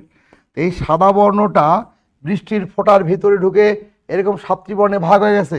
বেগুনি, নীল, আসমানি, সবুজ, হলুদ, কমলা, লাল। এই যে 7টা বর্ণ তৈরি হইল, এটাকে বলা হচ্ছে আলোর কি? বিস্ফোরণ। বলো, কি বলছে? আলোর কি? বিস্ফোরণ। 2 নম্বর বাক্যে বলছি যে কোন যৌগিক বর্ণকে কোন মাধ্যমের সাপেক্ষে ভাগ করার প্রক্রিয়াকে আলোর কি বলা হয়? বিস্ফোরণ। 3 নম্বর বাক্য। আচ্ছা দেখো তো, তাহলে মৌলিক বর্ণ কয়টি? মৌলিক বর্ণ কয়টি? মৌলিক বর্ণ কয়টি? মৌলিক বর্ণ কয়টি? সরি, মৌলিক আগে পরে মূল বর্ণ কয়টি? 7টি। লেখো, মূল বর্ণ 7টি, যথা বেনি আসহ কলা। শব্দটা মৌলিক নয়, বলেছি মূল। আর কি মূল বর্ণ? মূল বর্ণ 7টি। মূল বর্ণ মানে ওই যে কচু পাতা কালার, ইট কালার, ছাই কালার, পেস্ট কালার, কলিজা কালার যেগুলো বলো, এগুলো কোনো বর্ণ নয়। মূল বর্ণ কয়টি? 7টি। মূল বর্ণ কয়টি বলো? 7টি। ওই বেনি আসহ কলা, মূল বর্ণ কয়টি? 7টি। তবে মৌলিক বর্ণ, লেখো, তবে মৌলিক বর্ণ 3টি। মূল বর্ণ 7টি, তবে মৌলিক বর্ণ 3টি। হ্যালো, মৌলিক বর্ণ কয়টি বলছি? 3টি। মূল বর্ণ 7টি, তবে মৌলিক বর্ণ 3টি। হ্যালো, মৌলিক বর্ণ কয়টি বলছি? 3টি। কোন 3টা? এই 3টা বোঝার জন্য টেকনিক হচ্ছে সুনীল। যদি অপশনে সুনীল না থাকে তাহলে দিবা আসল। আসল অর্থাৎ সুনীল মানে সবুজ, নীল, লাল। অপশনে 2টাই থাকলে এটা দিবা। আর যদি না পাও তাহলে কি দিবা? আসমানি, সবুজ, লাল। তাহলে মৌলিক বর্ণ 3টি। মৌলিক বর্ণ কয়টি? 3টি। সুনীল অবলিক আসল। লেখো, সুনীল অবলিক আসল। সুনীল অবলিক আসল। সাদা বর্ণটি কয়টি বর্ণের মিশ্রণ? 7টা বর্ণ একসাথে থাকলেও সাদা হইতে পারে। 2টা 3টা দিয়েও, কোন 2টা 3টা দিয়েও সাদা হইতে পারে। তাহলে মৌলিক বর্ণ 3টি। কোন 3টা? সুনীল অথবা আসল। সুনীল মানে সবুজ, নীল, লাল। যদি সবুজ, নীল, লাল না পাও তাহলে কি দিবা? আসমানি, সবুজ, লাল। মানে মেইন বইয়ের মধ্যে প্রবলেম। কখনো বলছে লাল সবুজ নিয়ে আপত্তি নাই, কখনো বলছে লাল সবুজের সাথে নীল, কখনো বলছে লাল সবুজের সাথে আসমানি। তাহলে মৌলিক বর্ণ 3টি। কোন 3টা? সুনীল অথবা আসল। সুনীল অথবা আসল। কথা কি স্যার বোঝা গেছে কিনা? বাস, এতক্ষণ গেল আমাদের 2 নম্বর পয়েন্ট। এইবার 3 নম্বর পয়েন্টে আসো। 3 নম্বর পয়েন্টে, 3 নম্বর পয়েন্টে লেখো। 3 নম্বর পয়েন্ট লেখবা আছে, কোনো বস্তুকে কোনো বর্ণে দেখা যায় আলোর বিক্ষেপণের কারণে। কোনো বস্তুকে কোনো বর্ণে দেখা যায় আলোর বিক্ষেপণের কারণে। Comment please. কোনো বস্তুকে কোনো বর্ণে দেখা যায় কিসের কারণে? আলোর বিক্ষেপণের কারণে। বলো বলো বলো। কোনো বস্তুকে কোনো বর্ণে দেখা যায় কিসের কারণে? আলোর বিক্ষেপণের কারণে। কোনো বস্তুকে কোনো বর্ণে দেখা যায় কিসের কারণে? আলোর বিক্ষেপণের কারণে। দেখে ফেলি। কোনো বস্তুকে কোনো বর্ণে দেখা যায় আলোর বিক্ষেপণের কারণে। কোনো বস্তুকে কোনো বর্ণে দেখা যায় আলোর বিক্ষেপণের কারণে। লেখি। কোনো বস্তুকে কোনো বর্ণে কোনো একটা কালারে দেখা যায় কিসের কারণে? আলোর বিক্ষেপণের কারণে। Comment please. কি বলছি বলো। কোনো বস্তুকে কোনো বর্ণে দেখা যায় কিসের কারণে? কোনো বস্তুকে কোনো একটা বর্ণে দেখা যায় আলোর বিক্ষেপণের কারণে। লেখো, আলোর বিক্ষেপণের। Good, thank you. কোনো বস্তুকে কোনো বর্ণে দেখা যায় আলোর কিসের কারণে? আলোর বিক্ষেপণের কেন? তাহলে কালার নিয়ে কোনো কথা বললেই সেটা আলোর কি বলবা? বিক্ষেপণ। পরীক্ষায় প্রশ্ন আসবে, আকাশ নীল দেখায় কেন? আলোর প্রতিফলন, প্রতিসরণ, বিক্ষেপণ, বিচ্ছরণ। উত্তর কি লিখবে? লেখো উত্তর কি হবে। বলছি আকাশ নীল দেখায় কেন? আলোর প্রতিফলন, প্রতিসরণ, বিক্ষেপণ, বিচ্ছুরণ। কি হবে উত্তর? আকাশ নীল দেখায় কেন? আকাশ নীল দেখায় কেন? আকাশ নীল দেখায় কেন বলো? আলোর বিক্ষেপণের কারণে। অনেকে বলছে আলোর বিক্ষেপণের কারণে। হ্যালো ডিয়ার স্টুডেন্ট, প্লিজ বলো আকাশ নীল দেখায় কেন? আলোর কি বিক্ষেপণ? এবার যদি আমি তোমাকে বলি সূর্যাস্তের সময় সূর্যকে লাল দেখায় কেন? বলো সূর্যাস্তের সময় সূর্যকে লাল দেখায় কেন? কোশ্চেন পরীক্ষা এগুলো আসে, প্রাইমারি, নিবন্ধন, বিসিএস সব জায়গায়, স্পেশালি এই মানে প্রাইমারি নিবন্ধন এগুলো তো হরভাষায়। কি বলছি বলো? সূর্যাস্তের সময় সূর্যকে লাল দেখায় কেন? বিক্ষেপণের কারণে।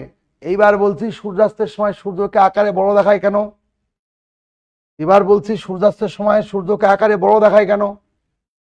সূর্যাস্তের সময় মনির আক্তার বলছি বড় দেখায় কেন? বড় দেখায় কেন? কেউ একজন বলো বড় দেখায় কেন? বড় দেখায় কেন? তবে এখনো বিক্ষেপণে আছো। বড় দেখায় কেন? বড় দেখায় কেন? বড় দেখায় কেন? বলো বড় দেখায় কেন? এখন পর্যন্ত সঠিক উত্তর। সাবাস, গুড, থ্যাংক ইউ মাহমুদি। প্রতিসরণ। বড় ছোটর গল্প আসলে কি হবে? প্রতিসরণ। খেয়াল রাখবা, সূর্যাস্তের সময় সূর্যকে বড় দেখায় আলোর প্রতিসরণের কারণে, কিন্তু সূর্যাস্তের সময় সূর্যকে লাল দেখায় বিক্ষেপণের কারণে। কালার নিয়ে কথা বললে এই বিক্ষেপণ, বড় ছোট নিয়ে কথা বললে কি? প্রতিসরণ। বড় ছোট নিয়ে কথা বললে প্রতিসরণ, কালার নিয়ে কথা বললে বিক্ষেপণ। লিখে ফেলো একটু কমেন্টে, বড় ছোট নিয়ে কথা বললে প্রতিসরণ, কালার নিয়ে কথা বললে বিক্ষেপণ। হ্যালো, বড় ছোট নিয়ে কথা বললে কি? প্রতিসরণ।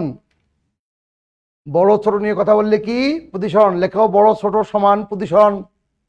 আর কালার, কালার মানে কি? বিক্ষেপণ। কালার নিয়ে কথা বললে কি? বিক্ষেপণ। প্রতিসরণের কারণে 100। এবার অন্য প্রশ্নের answer. Good, thank you. Clear, বোঝা গেছে ভাই? এটা গেল কত নম্বর বাক্য? কালার নিয়ে কথা বললে সেটা আলোর কি বলছি? বিক্ষেপণ। তাহলে সমুদ্র নীল দেখায় কেন? আলোর বিক্ষেপণ। রাস্তার ধারে ব্রিজের পিলারের গায়ে লাল রং, আলোর বিক্ষেপণের কারণে। সব কালার নিয়ে কথা বললে আলোর বিক্ষেপণ। কথা কি বোঝা গেছে? আর বড় ছোট নিয়ে কথা বললে কি বলছি? প্রতিসরণ। ওকে, এবার এই যে বেনিয়া শোকলা আছে না, এই বেনিয়া শোকলার মধ্যে বেগুনি বর্ণটা প্রথমেই। বেনিয়া শোকলার প্রথম বর্ণটা কি? বেগুনি না? এই বেনিয়া শোকলার প্রথম বর্ণটা কি? বেগুনি। এই যে বেগুনি, এই বেনিয়া শোকলার প্রথম বর্ণটা কি বলছি? বেগুনি। এই যে বেগুনি হচ্ছে প্রথম বর্ণ। তাহলে বেগুনি বর্ণের তরঙ্গ দৈর্ঘ্য সবচেয়ে কম। তরঙ্গ দৈর্ঘ্য কম মানে ঢেউ ছোট। যার তরঙ্গ দৈর্ঘ্য কম সেটি বেশি ছড়িয়ে যায়। সেটি কি? বেশি ছড়িয়ে যায়, অর্থাৎ বিক্ষেপণ মানে ছড়িয়ে পড়ার ঘটনা। তাহলে বেগুনি বর্ণ ছড়াবে, বিক্ষেপণ বেশি। এই বেগুনি বর্ণের বিক্ষেপণ সবচেয়ে কি হবে? বেশি। কথা কি স্যার বুঝতে পেরেছে কিনা? কেন? এটার তরঙ্গ দৈর্ঘ্য কম।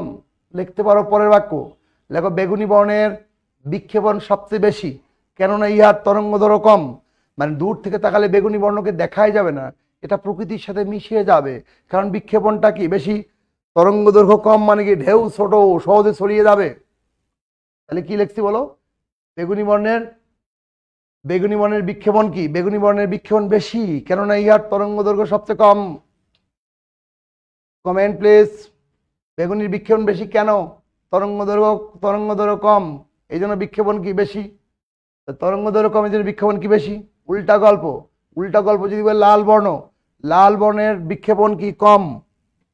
লাল বর্ণের বিক্ষেপণ কি হবে? কম। বলেছি বেগুনি, এই যে কালারটা চেঞ্জ করে নেই, তোমরা আবার দেখতে পাবা না। বলেছি বেগুনি, এই যে বেগুনি বর্ণ, বেগুনি বর্ণের তরঙ্গ দৈর্ঘ্য কম, তাই বিক্ষেপণ কি হবে? তাই বিক্ষেপণ কি হবে? বেশি। তাই বিক্ষেপণ কি? বেশি। ওকে, এটা বেগুনির। আর লালের ক্ষেত্রে কি বলছি? লালের তরঙ্গ দৈর্ঘ্য বেশি। লাল বর্ণের তরঙ্গ দৈর্ঘ্য বেশি। লাল বর্ণের তরঙ্গ দৈর্ঘ্য কি বলছি? বেশি। লাল বর্ণের তরঙ্গ দৈর্ঘ্য বেশি, তাই এটার বিক্ষেপণ কি হবে? লাল বর্ণের তরঙ্গ দৈর্ঘ্য বেশি, তাই এর বিক্ষেপণ কি? কম। যেইটার ঢেউ বড় সেটা কম ছড়াবে। কম ছড়াবে মানে এক জায়গায় জমায় থাকবে, তাই দূর থেকে তাকালে লাল বর্ণকে দেখা যাবে। আশা করি বোঝা গেছে। তো দূর থেকে তাকালে কোন বর্ণকে দেখা যাবে? লাল বর্ণ। কোন বর্ণ? লাল। কেন? ঢেউটা বড়, তরঙ্গ দৈর্ঘ্য বড় মানে ঢেউ বড়। কথা কি স্যার বোঝা গেছে? ক্লিয়ার? এইটুকু ক্লিয়ার হয়েছে কিনা? ওকে, এইটুকু ক্লিয়ার? ব্যাস এইটুকু ক্লিয়ার হইলে আমরা প্রসঙ্গ চলে যাই, চেঞ্জ করি। এবার একটা জিনিস মনে রাখবা, বে নিয়ে আসো কলা, বে নিয়ে আসো কলার মধ্যে কি সাদা কালো আছে? নাই। তো কোনো একটা বস্তুকে কোনো একটা বর্ণে দেখা যাওয়া মানে বস্তুটি ওই বর্ণের আলোকে প্রতিফলিত করে আর বাকি সকল বর্ণের আলোকে কি শোষণ করে। কোনো একটা বস্তুকে কোনো একটা বর্ণে দেখা যাওয়া মানে বলছি বস্তুটি ওই বর্ণের আলোকে কি করে? প্রতিফলিত করে এবং বাকি সকল বর্ণের আলোকে শোষণ করে। লেখো, কোনো বস্তুকে কোনো বর্ণে দেখা যায়, দেখো কোনো বস্তুকে কোনো বর্ণে দেখা যায় কারণ বস্তুটি, দেখতে পারো পরের বাক্য, কোনো বস্তুকে কোনো বর্ণে দেখা যায় কারণ বস্তুটি ওই বর্ণের আলোকে প্রতিফলিত করে।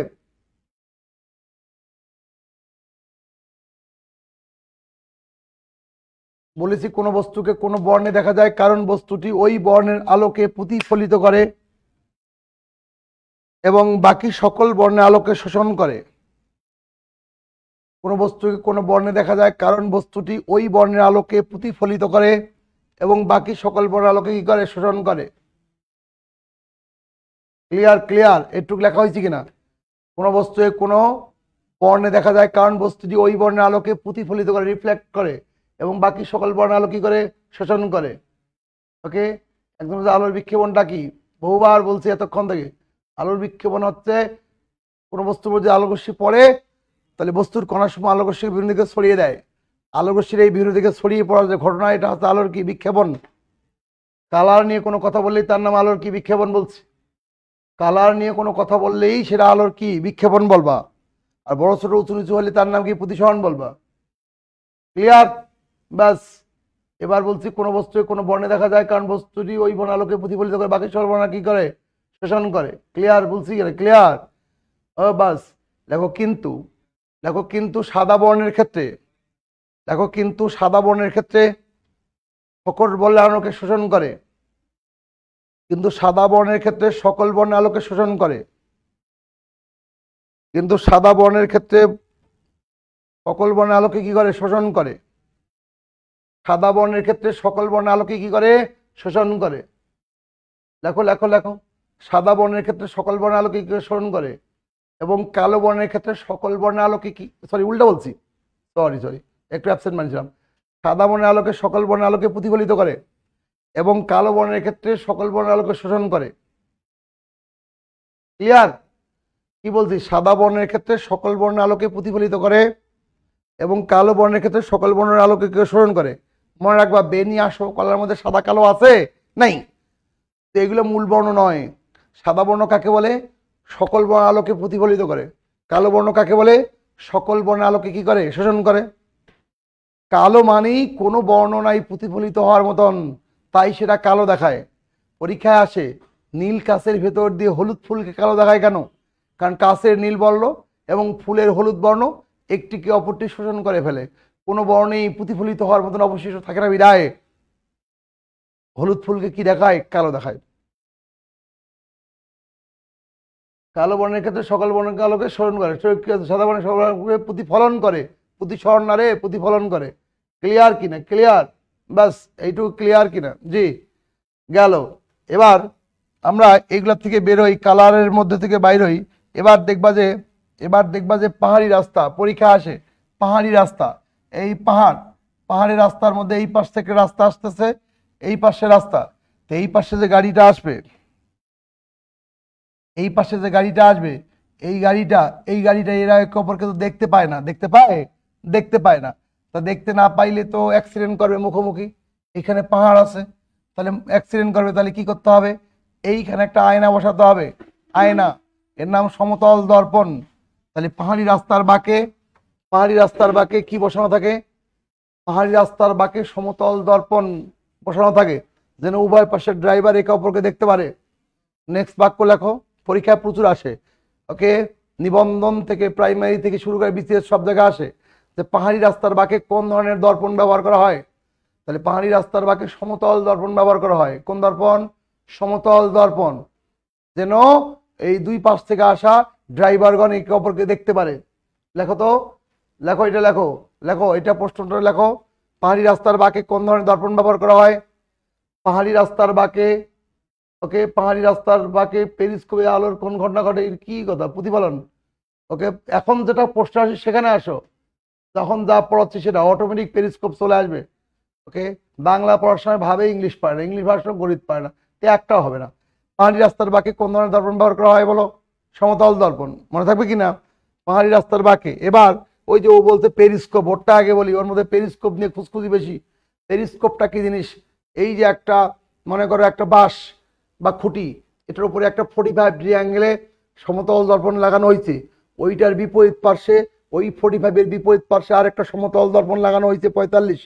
উপরের 45 ডিগ্রি আয়না দিয়ে এই মাঠের ছবি বা পাহাড়ের ছবি কাভারেজ করা হইলো, আর নিচের খুঁটিতে বসে এই ছবিটা তুমি দেখতে পাবা। উপরের আয়নার প্রতিফলনটা নিচের দিকে আসবে, বুঝো না এই কথাটা? তখন নিচে বসে তুমি দেখতে পাবা।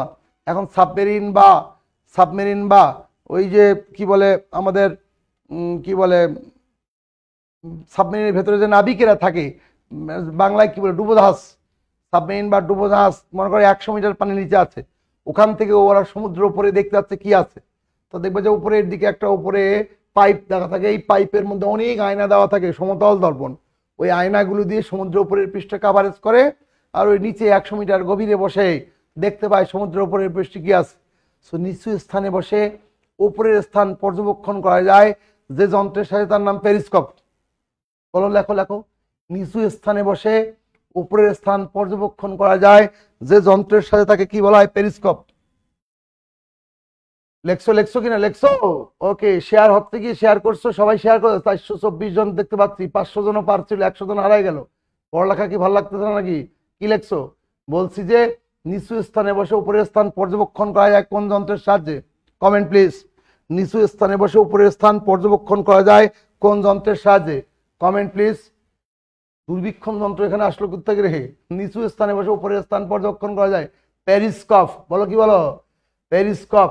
ওকে, নিচু স্থানে বসে উপরের স্থান, মনে কর পাহাড়ের উপরে কি আছে দেখতে চাই, পাহাড়ের উপরে আমি পাহাড়ের নিচে বসে আছি, পাহাড়ের নিচে বসে আছি, তো উপরের স্থানটা আমি দেখতে চাই, তাহলে এখানে কি আসলে পেরিস্কোপ লাগাবো। আবার বলি একটা খুঁটিতে এরকম 45 ডিগ্রি অ্যাঙ্গেলে আয়না লাগানো হয়েছে, নিচের দিকে একটা বিপরীত 45 আরেকটা আয়না আছে, উপরে আয়না দিয়ে ছবি, নিচের আয়নায় কাভারেজ করতেছে। ওকে, বিপরীত 45 একটা আয়না আছে, এই আয়নার ছবি এই আয়নায় পাওয়া যাবে। আমার কথা কি স্যার বুঝতে পেরেছো কিনা?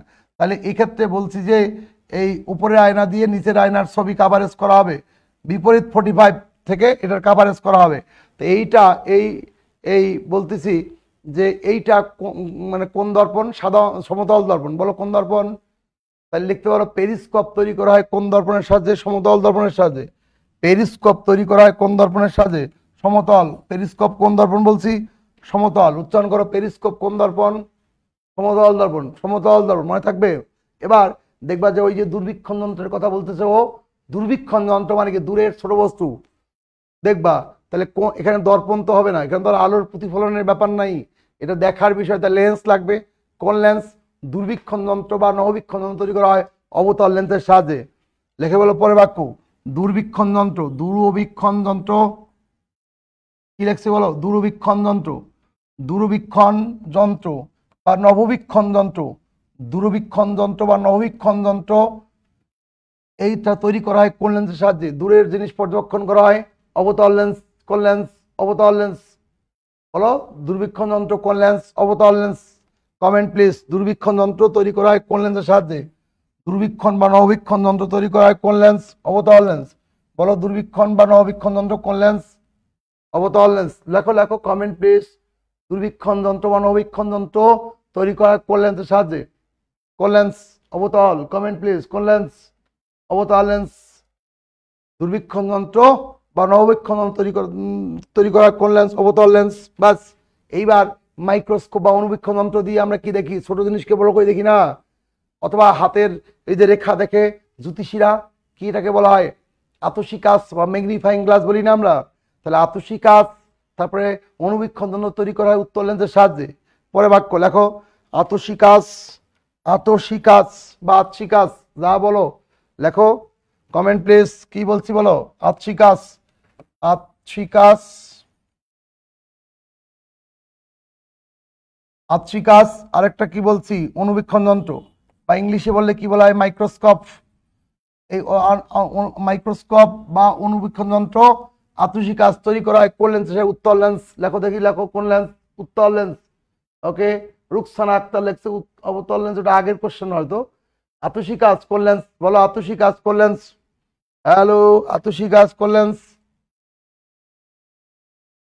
আতসী কাঁচ কোন লেন্স? আতসী কাঁচ কোন লেন্স? বলো বলো, আতসী কাঁচ কোন লেন্স? আতসী কাঁচ কোন লেন্স? ওকে, আইয়ুব আলী, আতসী কাঁচ কোন লেন্স? উত্তল লেন্স। আইয়ুব আলী, গুড, সাবাস। আইয়ুব আলী খুব রেসপন্স করতেছে, থ্যাংক ইউ, থ্যাংক ইউ। একটা লাভ নিয়ে নাও, লাভ নিয়ে নাও একটা। ওকে, প্রচুর একটা করে লাভ রিয়াক্ট দাও তো, সবাই দেখতে চাই কত লাভ তোমাদের মধ্যে আছে। ভালোবাসা কি কম না বেশি? দেখি একটু, ভালোবাসা কম না বেশি? ওকে, একটু দ্রুত সবাই একটু করে লাভ রিয়াক্ট দাও তো দেখি, লাভ রিয়াক্ট দাও একটু, সবাই একটু দাও। ওকে, উত্তল লেন্স, উত্তল লেন্স কোনটা রে? অনুবীক্ষণ যন্ত্র বা আরেকটা কি বলছি? আতসী কাঁচ। ব্যাস, এবার একটু লাভ রিয়াক্ট দাও তো সবাই, লাভ রিয়াক্ট দাও তো, প্রচুর লাভ দেখতে চাই। ভালোবাসায় ভরপুর, লাল হয়ে যাক স্ক্রিনটা। তোমাদের মধ্যে ভালোবাসা তো কম কেন? হ্যাঁ, ওকে, এবার দেখো আমরা বলতেছি ভাই, ওই যে রাস্তার পাশে যে গাড়ি, রাস্তার যে গাড়ি, প্রাইভেট কারের দুই পাশে যে তোমার লুকিং গ্লাস থাকে, দুই পাশে যে লুকিং গ্লাস, কান কান গাড়ির কান, দুই পাশে লুকিং গ্লাস, এগুলা কোন দর্পণ? এগুলো তো লেন্স না, দর্পণ, অবতল দর্পণ। দেখো গাড়ির লুকিং গ্লাস, গাড়ির দুই পাশের লুকিং গ্লাস, গাড়ির দুই পাশের প্রিজমের বিষয়টা যদি একটু বুঝে দেন, ঠিক আছে। প্রিজম হচ্ছে ওই যে আলোর বিস্ফোরণের ক্ষেত্রে বৃষ্টির ফোঁটা প্রিজমের মতো কাজ করে। ওকে, যাই হোক, এখন যেটা বলছি কি বলছি বলো? গাড়ির দুই পাশের লুকিং গ্লাস অবতল দর্পণ দ্বারা তৈরি হয়। দূরের বস্তু দেখে, এই গাড়ির দুই পাশের লুকিং গ্লাস, কি বলছি বলো? গাড়ির দুই পাশের লুকিং গ্লাস কি দিয়ে দেখবে? গাড়ির দুই পাশের লুকিং গ্লাস কোন দর্পণের সাথে দেখবে? অবতল লেন্স তো অবতল দর্পণ। বলো কি এটা, অবতল কি দর্পণ? অবতল দর্পণ। আইয়ুব আলী দ্রুত রেসপন্স, অবতল দর্পণ। অবতল আইয়ুব আলী দ্রুত রেসপন্স করছে। আইয়ুব আলীর জন্য আসলেই আবার একটা লাভ। ওকে, দ্রুত দ্রুত দ্রুত, অবতল লেন্স, সরি অবতল লেন্স কেন, অবতল দর্পণ। এটা তো আয়না, এটা দেখে। লেন্স মানে কি? লেন্স মানে বিপরীত পাশে রং করা নাই যেটা, সেটাকে লেন্স বলি। আর যেটা রং করা আছে সেটাকে দর্পণ বা আয়না বলি। বাস, একটা ছেলে প্রিজম নিয়ে একটু কথা বলছিল, এই প্রিজম নিয়ে ওর খুশখুশিটা একটা মিটাই দেই। প্রিজমটা কি জিনিস দেখো?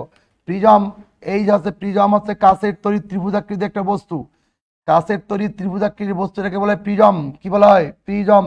এখন এই পাশ থেকে একটা আলো গেল, আলো গিয়ে বাধা পেলো, এই প্রিজমের ভেতর দিয়ে যখন যাবে, অপোজিট পাশে সাদা বর্ণের আলোটা, এই যে সাদা বর্ণের যে আলোটা ছিল, এই সাদা বর্ণের আলোটা অপোজিট পাশে সাতটি বর্ণে ভাগ হয়ে গেছে, একটা বিন্দু থেকে সাতটি বর্ণে ভাগ হয়ে গেছে।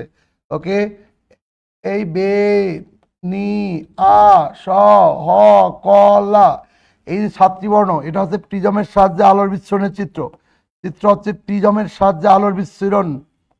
প্রিজমের সাহায্যে আলোর বিচ্ছুরণ, প্রিজমের সাহায্যে আলোর বিচ্ছুরণ। এটা কি বলছি বলো? প্রিজমের সাহায্যে আলোর বিচ্ছুরণ। সাদা বর্ণে আলো ঢুকলো, প্রিজমের ভিতর দিয়ে অপোজিট পাশে বের হয়ে গেল, সাতটি মূল বর্ণে ভাগ হয়ে গেল, এটা হচ্ছে প্রিজমের সাহায্যে আলোর বিচ্ছুরণ। আশা করি ব্যাপারটা ক্লিয়ার বোঝা গেছে। এই বলো, এটা কি বলছি? প্রিজমের সাহায্যে আলোর কি বলছি? বিচ্ছুরণ। দেখছো যে প্রিজম নিয়ে কথা বলছিলা, এই যে রংধনু সৃষ্টির সময় বৃষ্টির ফোঁটা কিসের মতো কাজ করে? ওকে, হ্যালো, রংধনু সৃষ্টির সময় বৃষ্টির ফোঁটা কিসের মতো কাজ করে? রংধনু সৃষ্টির সময় লেখো, রংধনু সৃষ্টির সময় বৃষ্টির ফোঁটা কিসের মতো কাজ করে? প্রিজম। পরীক্ষা আসবে, ওই যে বৃষ্টির ফোঁটা, রংধনু, বৃষ্টির ফোঁটা সাদা আলো, সূর্যের সাদা আলো যখন বৃষ্টির ফোঁটার দিয়ে ঢুকে যায়, অপোজিট পাশে বেরোবার সময় সাতটি বর্ণের শ্যাডো তৈরি করে। তাহলে বলো, রংধনু সৃষ্টির সময় বৃষ্টির ফোঁটাটা, ওকে, কি ভিউ সাধারণত উত্তল দর্পণ, না উত্তল দর্পণ না, লোক দুই পাশে ভেতরটা উত্তল, দুই পাশেরটা হচ্ছে অবতল।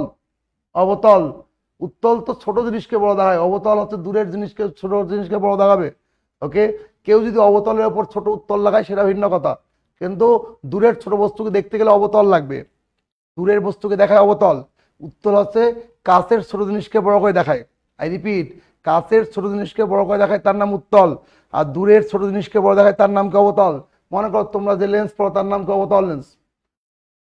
ওকে, বলো, বৃষ্টির ফোঁটা, রংধনু সৃষ্টির সময় বৃষ্টির ফোঁটা কিসের মতো কাজ করে? প্রিজমের মতো কাজ করে, প্রিজমের মতো কাজ করে। ক্লিয়ার? ব্যাস, ওকে। এবার আমরা এইখানে একটা আরো দুইটা ঘটনা বলি, আমরা আলো থেকে বিদায় নিয়ে তাপে চলে যাই। আলো থেকে দুইটা ঘটনা বলি বল। আলো, মনে করো এই যে তোমার আলোর প্রতিফলনটা কি জিনিস সেটা একটু বলি নেই, সেটাও একটু বলে নেই। ও যখন বললো এই যে মনে করো একটা আয়না, ছোটবেলায় ভাঙ্গা আয়না দিয়ে দুষ্টামি করেছো না, এটা একটা আয়না বা দর্পণ, এটাকে বলা হয় প্রতিফলক পৃষ্ঠ। ক্লাস 8-এ পড়েছো সবাই, এটাকে বলা হয় প্রতিফলক পৃষ্ঠ, যেখানে আলো কি হবে, প্রতিফলিত হয়। এটাকে কি বলছি, প্রতিফলক পৃষ্ঠ। বলো কি বলছি, প্রতিফলক পৃষ্ঠ। প্রতিফলক পৃষ্ঠ। সোজা আর একটা আলোক রশ্মি যদি আসতো, বাধা পেয়ে আবার সোজাই ফিরে যেত, এটাকে বলে অভিলম্ব। ছোটবেলায় পড়ছো, অভিলম্ব মানে এই 590 ডিগ্রি কোণ করে এই 590 ডিগ্রি, এই পাশ থেকে আলো একটা তির্যকভাবে আসছে, এসে বাধা পেয়ে এই পাশে চলে গেছে। এই চিত্রটা হচ্ছে আলোর প্রতিফলনের, অর্থাৎ একটা টর্চ দিয়ে আমি এখানে মারলাম, আলো বাধা পেয়ে ওই পাশে ফিরে গেল, এর নাম আলোর কি, প্রতিফলন। প্রথমে যে রশ্মিটা আসছে সূর্য থেকে আসুক আর যেমনি আসুক, এর নাম আপতিত রশ্মি। বলো কি বলছি, আপতিত রশ্মি। আর এই পাশে যে রশ্মিটা বের হয়েছে তার নাম কি, প্রতিফলিত রশ্মি। প্রতিফলিত রশ্মি, ওকে। আর এই আপতিত রশ্মি আর অবিলম্বের মাঝখানে যে কোণ তার নাম আপতন কোণ। কি কোণ, আপতন কোণ। এই পাশের রশ্মিটা আর এই অবিলম্বের মাঝখানের কোণের নাম হচ্ছে প্রতিফলন কোণ। প্রতিফলন কোণ। তাহলে দর্পণে কি ঘটে, আলোর প্রতিফলন ঘটে। লেখো তো, দর্পণে কি ঘটে, আলোর প্রতিফলন। লেখো লেখো লেখো, আলোর প্রতিফলন ঘটে কোথায়, দর্পণে। বলো বলো, দর্পণে। তা আলোর প্রতিফলন সবচেয়ে ভালো ঘটে কোথায়, দর্পণে। কমেন্ট লেখো, কমেন্ট লেখো, আলোর প্রতিফলন ঘটে কোথায়, দর্পণে। ওকে, এই আলোর প্রতিফলন ঘটে কোথায়, সুবর্ণা আক্তার। আলহামদুলিল্লাহ, খুব কঠিন ক্লাস। কঠিন মানে কি, জটিল নাকি ভালো, বুঝলাম না। এই লেখো, নাজমুল হোসেন বলছে আলোর প্রতিফলন। আইয়ুব আলী খুব ভালো রেসপন্স করছে। আইয়ুব আলী, এতগুলো ছেলেমেয়ের মধ্যে ওকে চেনা যাচ্ছে কারণ কমেন্ট দ্রুত হচ্ছে। আমি বলছি ভাই, দর্পণে ঘটে আলোর কি, বলো, প্রতিফলন। আর লেন্সে ঘটে আলোর প্রতিসরণ। লেন্সে কি ঘটতে পারে, আলোর কি, প্রতিসরণ। এই যে বিন্দুতে আলোর রশ্মিটা পড়ছে তার নাম আপতন বিন্দু। বলো কি বলছি, বলো, আপতন বিন্দু। তাহলে আপতিত রশ্মি আর অভিনয়ের মাঝখানের কোণের নাম কি, আমি আর একটা কালার নেই, এই আপতিত রশ্মি। এই আপতিত রশ্মি এইটার নাম হচ্ছে, এইটার নাম, এই কোণটার নাম কি, এই কোণটার নাম আপতন কোণ। আর এই পাশের কোণটার নাম কি, প্রতিফলন কোণ। এইটা হচ্ছে আপতন কোণ, এটা কি, প্রতিফলন কোণ। আপতন কোণ আর কি, প্রতিফলন কোণ। দর্পণে ঘটে কি, আলোর প্রতিফলন। আলোর প্রতিফলন সবচেয়ে ভালো ঘটে কোথায়, দর্পণে, আয়নায়, আয়নায়, আয়নায়। ব্যাস। এবার আলোর প্রতিসরণটা আমি তোমাদেরকে টেকনিক দিয়ে দিছি। তার পারদ দিলে কি, পারদ দিয়ে যে কোনো রং দাও, পারদ হচ্ছে সস্তা রং। আয়নার পিছনে যদি পারদের প্রলেপ দাও তাহলে সস্তা রং, মোটামুটি আয়না একটু ভালো হবে না, চলবে আর কি। কিন্তু আয়নার পিছনে যদি সিলভার দিয়ে প্রলেপ দাও, সিলভার দিয়ে প্রলেপ দাও তাহলে আয়নাটার গুণগত মান আরো ভালো হবে। যদি সোনা দিয়ে প্রলেপ দাও আরো বেশি ভালো হবে। কিছুই দেও নি, এমনি রং করে দাও, তাও আয়নায় মুখ দেখা যাবে। তাহলে আয়নার গুণগত মান ডিপেন্ড করে আয়নার পিছনে প্রলেপের উপর। আয়নার পিছনের প্রলেপটা কোন ধাতু দিয়ে দিয়েছো, কত ভালো ধাতু দিয়ে দিয়েছো তার উপরে। যেমন একেবারে সস্তা টাইপের আয়না তৈরি করে গেলে পারদ বা মার্কারি দিয়ে প্রলেপ দেওয়া হয়, সস্তা। স্যার আমি জীবনে এই প্রথম নতুন করে সব নতুন করে শিখছি। কেন, এগুলা ক্লাস 8-ও পড়েছো, তুমি ভুলে গেছো নাজমুল, ক্লাস 8-ও পড়েছো নাকি 8 পাস করে আসছো, ক্লাস 8-ও ছিল এগুলা। কথা কি স্যার বোঝা গেছে কিনা, এই এটা কি ক্লিয়ার। এটার নাম কি, আলোর কি, প্রতিফলন। আলোর কি বলছি, প্রতিফলন।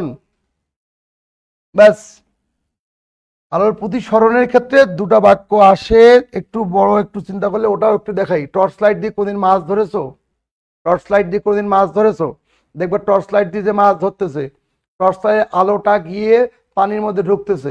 এই যে টর্চ লাইটের আলোটা পানির মধ্যে ঢুকলো, পানির মধ্যে ঢোকার সময় একটু ধাক্কা খেয়ে আবার সরা যায়, অর্থাৎ একটু বেঁকে যায়।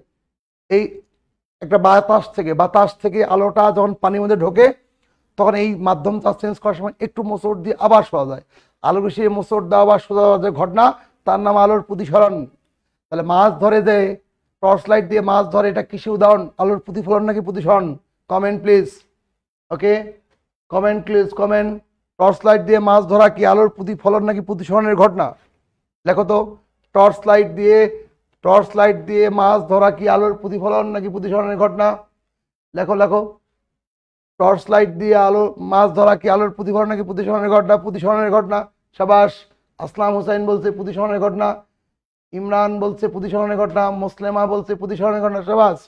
এখন তুমি মনে করো তোমার গ্রামের অনেক মানুষ লাইট দিয়ে মাছ ধরতেছে, তুমি নতুন, তুমিও গেছো যে আমিও একটু মাছ ধরি, সারা রাত 2টা পুঁটি মাছও মারতে পারবে না, কারণ তুমি দেখবা টর্চ লাইট দিয়ে যে শোল মাছ খোসা দিয়ে ঘুতা মারবা নিজের পায়ের মধ্যে দিছো, কারণ শোল মাছ ছিল না ভাই, ওটা তোমার পা ছিল, আলোটা কাঁপতেছিল, পাটাও দুলতেছিল ছবিতে, এই জন্য ওটাকে মাছ মনে হয়েছে।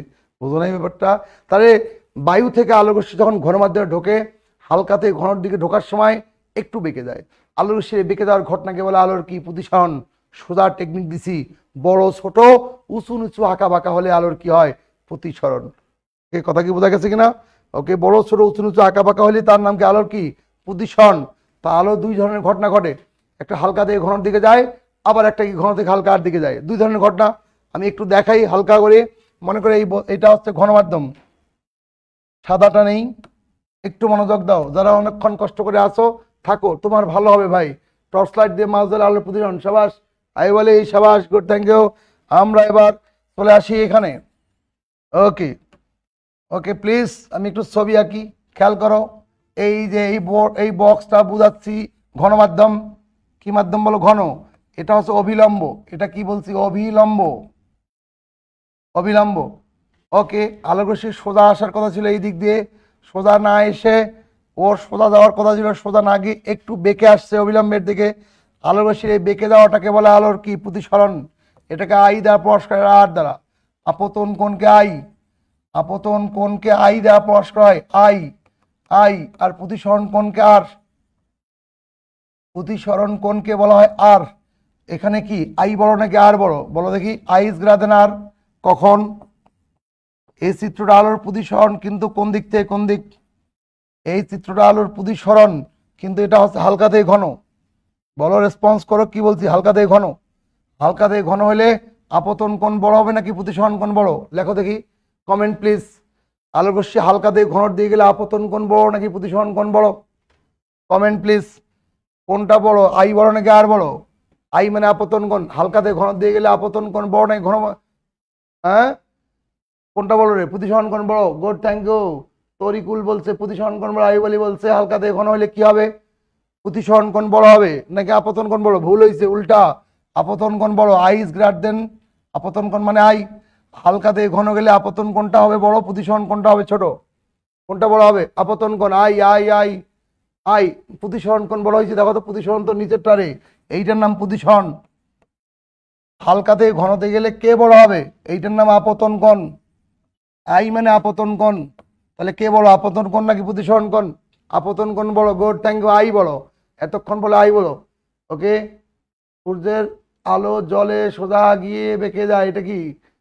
ওকে, এবার আবার কে বলছে আর? আর কেমনে করে হবে? বেঁকে তো আসলো রে।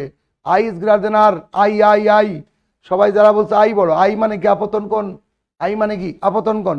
উল্টা বলি, ঘন থেকে হালকার দিকে দেখাই। এবার তুমি নিজে পুকুরে ডুবছো, সেখান থেকে আলো দিচ্ছ, যাওয়ার কথা হলো সোজা, সোজা না গিয়ে একটু বেঁকে গেছে, অবিলম্ব থেকে দূরে সরে গেছে। এইবার বলো তো, আই বড় নাকি আর বড়? এইবার হয়ে গেল আই ইজ লেস দেন আর, আর বড় হয়ে গেছে। এটা 1 নম্বর রশ্মি ছিল, এই দিক দিয়ে 1 নম্বর রশ্মি গেছে। আমি যদি আরো বড় করি, এই 2 নম্বর রশ্মি, এই কোণটা, ওকে, আমি তোমাকে কালারটা একটু চেঞ্জ করে দেই। এই যে একটা রশ্মি, এই রশ্মিটা এই দিক দিয়ে গিয়ে এই দিক দিয়ে চলে গেছে, এটা 2 নম্বর রশ্মি। তাহলে আপতন কোণ বড় হওয়ার কারণে প্রতিসরণ কোণের মানটাও বড় হয়েছে। এটা I1 করি, এটা R1 করি, তাহলে এটা কি I2, এটা কি বা R2? R2 এর মান 90° হওয়ার জন্য দায়ী হচ্ছে 2 নম্বর কোণটা। তাই এই 2 নম্বর কোণটাকে বলা হয় সংকট বা ক্রান্তি কোণ। সংকট কোণ বা ক্রান্তি কোণ। যদি 2 এর চেয়ে বড় 3 হয়, আরেকটা কালার নেই, 2 এর চেয়ে বড় যদি 3 হয়, 2 এর চেয়ে বড় 3, এই 3 নম্বর রশ্মিটা এই দিক দিয়ে ঢুকছে, আপতন কোণের সাথে আরো বড় হয়ে গেছে, এটা আবার ঘুরে আসছে ঘনমাধ্যমে, এটাকে বলা হয় পূর্ণ অভ্যন্তরীণ প্রতিফলন। পূর্ণ অভ্যন্তরীণ প্রতিফলন। কি বলা হবে? পূর্ণ অভ্যন্তরীণ কি? প্রতিফলন। এখানে বলতো, এখানে চিত্রটা ছিল ঘন থেকে হালকা, এই চিত্র ছিল কি? আলোর প্রতিসরণ, কিন্তু কোন দিক থেকে কোন দিক? ঘন থেকে হালকা। এটা হচ্ছে আলোর প্রতিসরণ, এটা কোন দিক থেকে কোন দিক? ঘন থেকে হালকা। তাহলে ঘন থেকে লেখো তো, ঘন থেকে হালকা দিয়ে গেলে প্রতিসরণ কোণ কি বড় না ছোট? ঘন থেকে হালকা গেলে প্রতিসরণ কোণ কি বড় না ছোট? ঘন থেকে হালকা গেলে এ কি বলছে কবিরুল ইসলাম? আর এইখানে দেখো হীরকের সংকট কোণ পরে, এইটা আগে বলছো ঘন থেকে হালকা গেলে প্রতিসরণ কোণ কি বড় না ছোট? ঘন থেকে হালকা গেলে প্রতিসরণ কোণ কি বড় না ছোট? ঘন থেকে হালকা গেলে প্রতিসরণ কোণ কি বড় না ছোট? বড়। Good, thank you. প্রতিসরণ কোণ বড়, অর্থাৎ আর এর মান বড়। প্রতিসরণ কোণ কি বড়? বোঝা গেছে কথাটা? ওকে, যে বড় ছোট বললো তার জন্য একটু বলি। ওকে, দেখো খেয়াল করো এই তিনটাই I1 I2 I3 তিনটাই হচ্ছে কি আপতন কোণ। R1 R2 আর R3 তিনটা হচ্ছে কি প্রতিসরণ কোণ। মনে করো এই যে আমাদের একটা লেডিসের নাম বলি, কে বোঝো না? এইটা একটা লেডিসকে দিয়ে বোঝাই। একটা লেডিস বলো স্যার, কে বোঝো নাই? কে বোঝো নাই? এটা কে বোঝো নাই? আলোর প্রতিসরণের ঘন থেকে হালকা গেলে সবাই বড় লিখতেছো, বোঝো নাই কে? বলো, এক কে বড় বোঝো নাই? সবাই বড় বড় লিখতে, সবাই বুঝছে। Good, thank you. ক্লিয়ার বোঝা গেছে কিনা? বোঝা গেছে, বড়। Good, thank you. সবাই কমেন্ট করতেছে বড়। গুড। এই দেখো, মনে করো এইখানে একটা কোণ বলছি, 1 নম্বর রশ্মি দিয়ে এই দিক দিয়ে, 2 নম্বরটা ওই দিক দিয়ে, 3 নম্বরটা এই দিক দিয়ে আসছে। ওকে, এই সাবিনা ইয়াসমিন বুঝি নাই বলছে। আচ্ছা, সাবিনা ইয়াসমিন হাবিবা বলছে বুঝি নাই। ওকে, ওদেরকে বলি, সাবিনার বয়স ধরে নিলাম, কত বছর তোমার বয়স? সাবিনার বয়স ধরে নিলাম 25 বছর। দেখো, সাবিনার বয়স 25 বছর। এই 25 বছর বয়সেও সাবিনাকে তার মুরব্বীদের কাছে সে মেয়ে। 25 বছর বয়সে সাবিনাকে সবাই মেয়ে বলে। 50 বছর বয়সে গিয়ে তাকে কি মেয়ে বলবে? 50 বছর বয়সে গিয়ে সাবিনাকে বলবে কি আন্টি। 75 বছর বয়সে গিয়ে সাবিনাকে বলবে দাদি, নানি। এটাও আপতন কোণ, এটাও আপতন কোণ। এই I2 এটাও আপতন কোণ, I3 আপতন কোণ, তিনটা আপতন কোণ। এটাও সাবিনা, এটাও সাবিনা, এটাও সাবিনা। তবে 2 নম্বর আপতন কোণকে বলা হয় সংকট বা ক্রান্তি কোণ। কেন? এই 2 নম্বর কোণের জন্য একটা 90 ডিগ্রি প্রতিসরণ কোণের জন্ম হয়েছে। 90 ডিগ্রি প্রতিসরণ কোণের জন্ম হয়েছে 2 নম্বর কোণটার কারণে। তাই এই 2 নম্বর কোণটাকে বলা হয় সংকট কোণ বা ক্রান্তি কোণ। তাহলে এই 25 বছরও সাবিনা, যে 50 বছরও সাবিনা, 75 সাবিনা একই, কিন্তু 50 বছরের সাবিনাকে বলা হবে কি সাবিনা আন্টি। 50 বছর সাবিনাকে আমরা কি বলবো? সাবিনা আন্টি। এটা আপতন কোণ, এটা আপতন কোণ, এটা আপতন কোণ। এই বাক্সটা হচ্ছে ঘন মাধ্যমে, আর এটা উপরে মানে কি হালকা মাধ্যমে, পানি। তাহলে ঘন থেকে হালকার দিকে যাওয়ার সময়, এই ঘন থেকে হালকা দিয়ে প্রতিসরণ কোণের মানটা কি বলা যায়? বুঝো নাই? 2 নম্বর আপতন কোণের জন্য প্রতিসরণ কোণের মান 90টি হয়েছে। তাই 2 নম্বর আপতন কোণকে বলা হয় সংকট কোণ বা ক্রান্তি কোণ। মনে রাখা দরকার, 90 ডিগ্রি সংকট কোণ বলে না। 90 ডিগ্রি তৈরির জন্য যে আপতন কোণটা দায়ী তার নাম সংকট কোণ। যেমন হীরকের সংকট কোণ 24 ডিগ্রি। হীরকের সংকট কোণ কত ডিগ্রি বলছি? 24। লেখো তো, হীরকের সংকট কোণ কত ডিগ্রি বলছি? পরীক্ষায় প্রচুর আসে, প্রাইমারি স্কুলের পরীক্ষা, নিবন্ধন পরীক্ষায় সবচেয়ে বেশি আসে। বলো হীরকের সংকট কোণ কত ডিগ্রি? বলো হীরকের সংকট কোণ কত ডিগ্রি বলছি? 24, 24। বলো কি? তবে হীরকের ক্ষেত্রে 2 নম্বর কোণটার পরিমাণ হবে 24। বলো কত? Comment please. হীরকের সংকট কোণ কত? মনিকা আক্তার 2 নম্বর কোণ সংকট কোণ। হীরকের সংকট কয় ডিগ্রি বলছি? 24 ডিগ্রি। এখন কি বোঝা গেছে? ওকে, হীরকের সংকট কোণ কত? 24। হীরকের সংকট কোণ কত ডিগ্রি? সাবিনা ইয়াসমিন হীরকের সংকট কোণ আই বলি 24। ইমরান হীরকের সংকট কত? 24। মনে রাখবা, প্রকৃতি হতে প্রাপ্ত হীরকখণ্ড অনুজ্জ্বল সাদামাটা একটা পাথর। এই হীরক পাওয়া যায় কোথায়? এই দেখবে কঙ্গো, আইভেরি কোস্ট, সোমালিয়া, গরিব রাষ্ট্র সব। অপেক্ষাকৃত একটু ভালো হচ্ছে দক্ষিণ আফ্রিকা। তো দক্ষিণ আফ্রিকার জোহান্সবার্গ।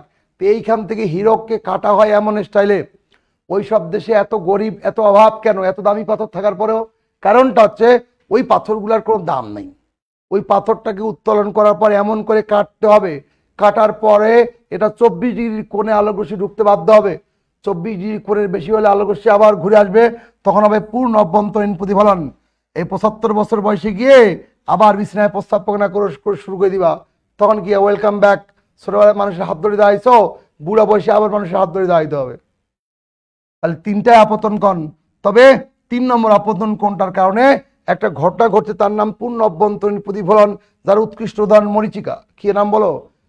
পূর্ণ অভ্যন্তরীণ প্রতিফলনের উৎকৃষ্ট উদাহরণ কি বলছি? মরীচিকা।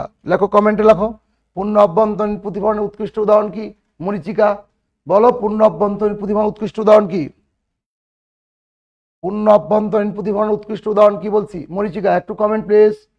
ওকে, পূর্ণ অভ্যন্তরীণ প্রতিফলনের উৎকৃষ্ট উদাহরণ কি? মরীচিকা। এক এক পদার্থের জন্য এক এক রকম পূর্ণ অভ্যন্তরীণ প্রতিফলনের উদাহরণ কি বলছি? মরীচিকা। হ্যালো, খেয়াল করো, এই মরীচিকাটা কি জিনিস একটু দেখাই। মরীচিকাটা কি জিনিস? মরীচিকা তো ভাই ঘন থেকে হালকায় গেলে হবে, হালকাতে ঘনতে গেলে হবে না। ওকে, মরীচিকার শব্দের অর্থ হচ্ছে দৃষ্টিভ্রম। মরীচিকার শব্দের অর্থ কি বলছি? দৃষ্টিভ্রম। পথিক দেখতে সামনে পানি, আসলে সামনে বালি, এটাই তো মরীচিকা। মনে করো এইখানটায় রাস্তা রোড উত্তপ্ত হয়ে গেছে সূর্যের তাপে, তো সূর্যের তাপ এখানে পড়ছে, এখানে রাস্তা পিচঢাল রাস্তা বা বালু উত্তপ্ত হয়ে গেছে, এটা বাতাসে হালকা হয়ে গেছে। বাতাসে কি বলছে? হালকা হয়ে গেছে। উপরের দিকে যতই উঠবা বাতাস তবে ঘন হইবে। অর্থাৎ গাড়িতে বসে আসো, বাতাস কি এখানে চোখের কাছে বাতাস কি ঘন? ঘন থেকে যদি হালকার দিকে আলোক রশ্মি আসে, এই 3 নম্বর কোণের মতো করে আলোক রশ্মি আর ঘন মাধ্যমে না গিয়ে, হালকা মাধ্যমে না গিয়ে আবার ঘন মাধ্যমে ফিরে আসে। দেখো না, 3 নম্বর রশ্মি এই দিক দিয়ে ঢুকে আবার এইদিকে ফিরে আসছে, অর্থাৎ হালকার মধ্যে না গিয়ে আবার সেটা ঘনই ফিরে যাবে। চোখের কাছ থেকে আলোক রশ্মি বের হয়ে মাটি স্পর্শ না করে ফাঁকায় আবার কামব্যাক, বাতাস দুলবে, আলো দুলবে, মনে হয় যেন পানি বালি চিকচিক করবে, মনে হয় যেন পানি চিকচিক করতেছে। এই হলো মরীচিকা। এই পথিক যদি মাটির উপরে চিৎপানামায় শুয়ে থাকতো, এবারটা জীবনে মরীচিকা দেখতে পাইতো না। বুঝো না ব্যাপারটা?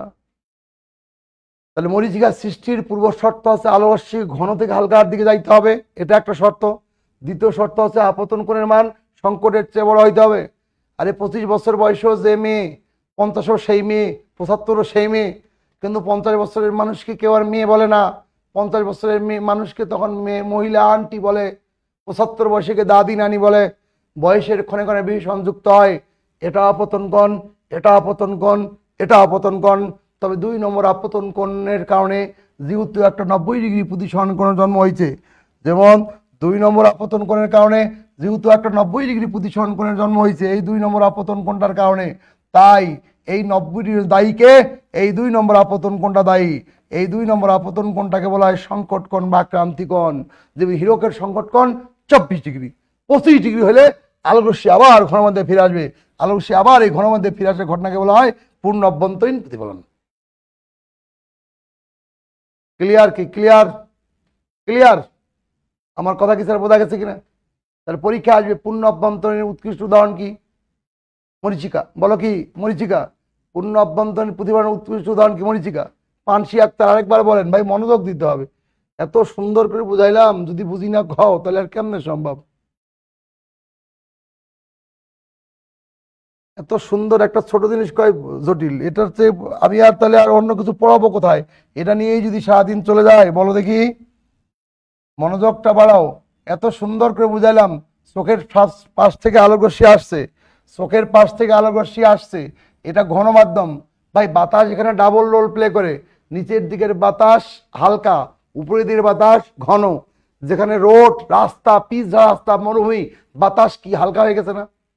তুমি আসো উটের পিঠে, তোমার চোখের কাছে বাতাস কি ঘন? ঘন থেকে যখন আলোক রশ্মি হালকার দিকে প্রবেশ করে, তখন হালকার দিকে প্রবেশ না করে আবার ঘনতে ফিরে চলে যায়। নদীর ঢেউ যেমন চিলতে ওঠে, আলো এরকম চিলতে ওঠে, বাতাস দোলে, আলোটাও দোলে।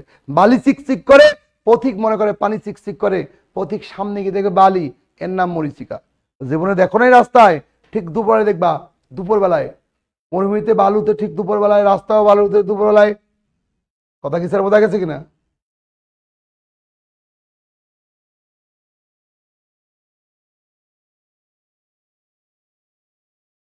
জব মেডিসিনের এই স্যারের পড়া আমরা ভালো বুঝি না, আলহামদুলিল্লাহ কোনো সমস্যা নাই। না বুঝলে তো আলহামদুলিল্লাহ ভাই, কোনো সমস্যা নাই তো, ভালো মন্দ মিলেই তো, কোনো সমস্যা নাই। আমার কাছে যদি বিজ্ঞান না বোঝো তো এই জীবনে আর বিজ্ঞান বোঝা হবে না। বাকিরা কি বলো? বাকিরা বলো, আমার পড়া যদি না বোঝো তাই এই জীবনে আর বিজ্ঞান বোঝা হবে না ভাই।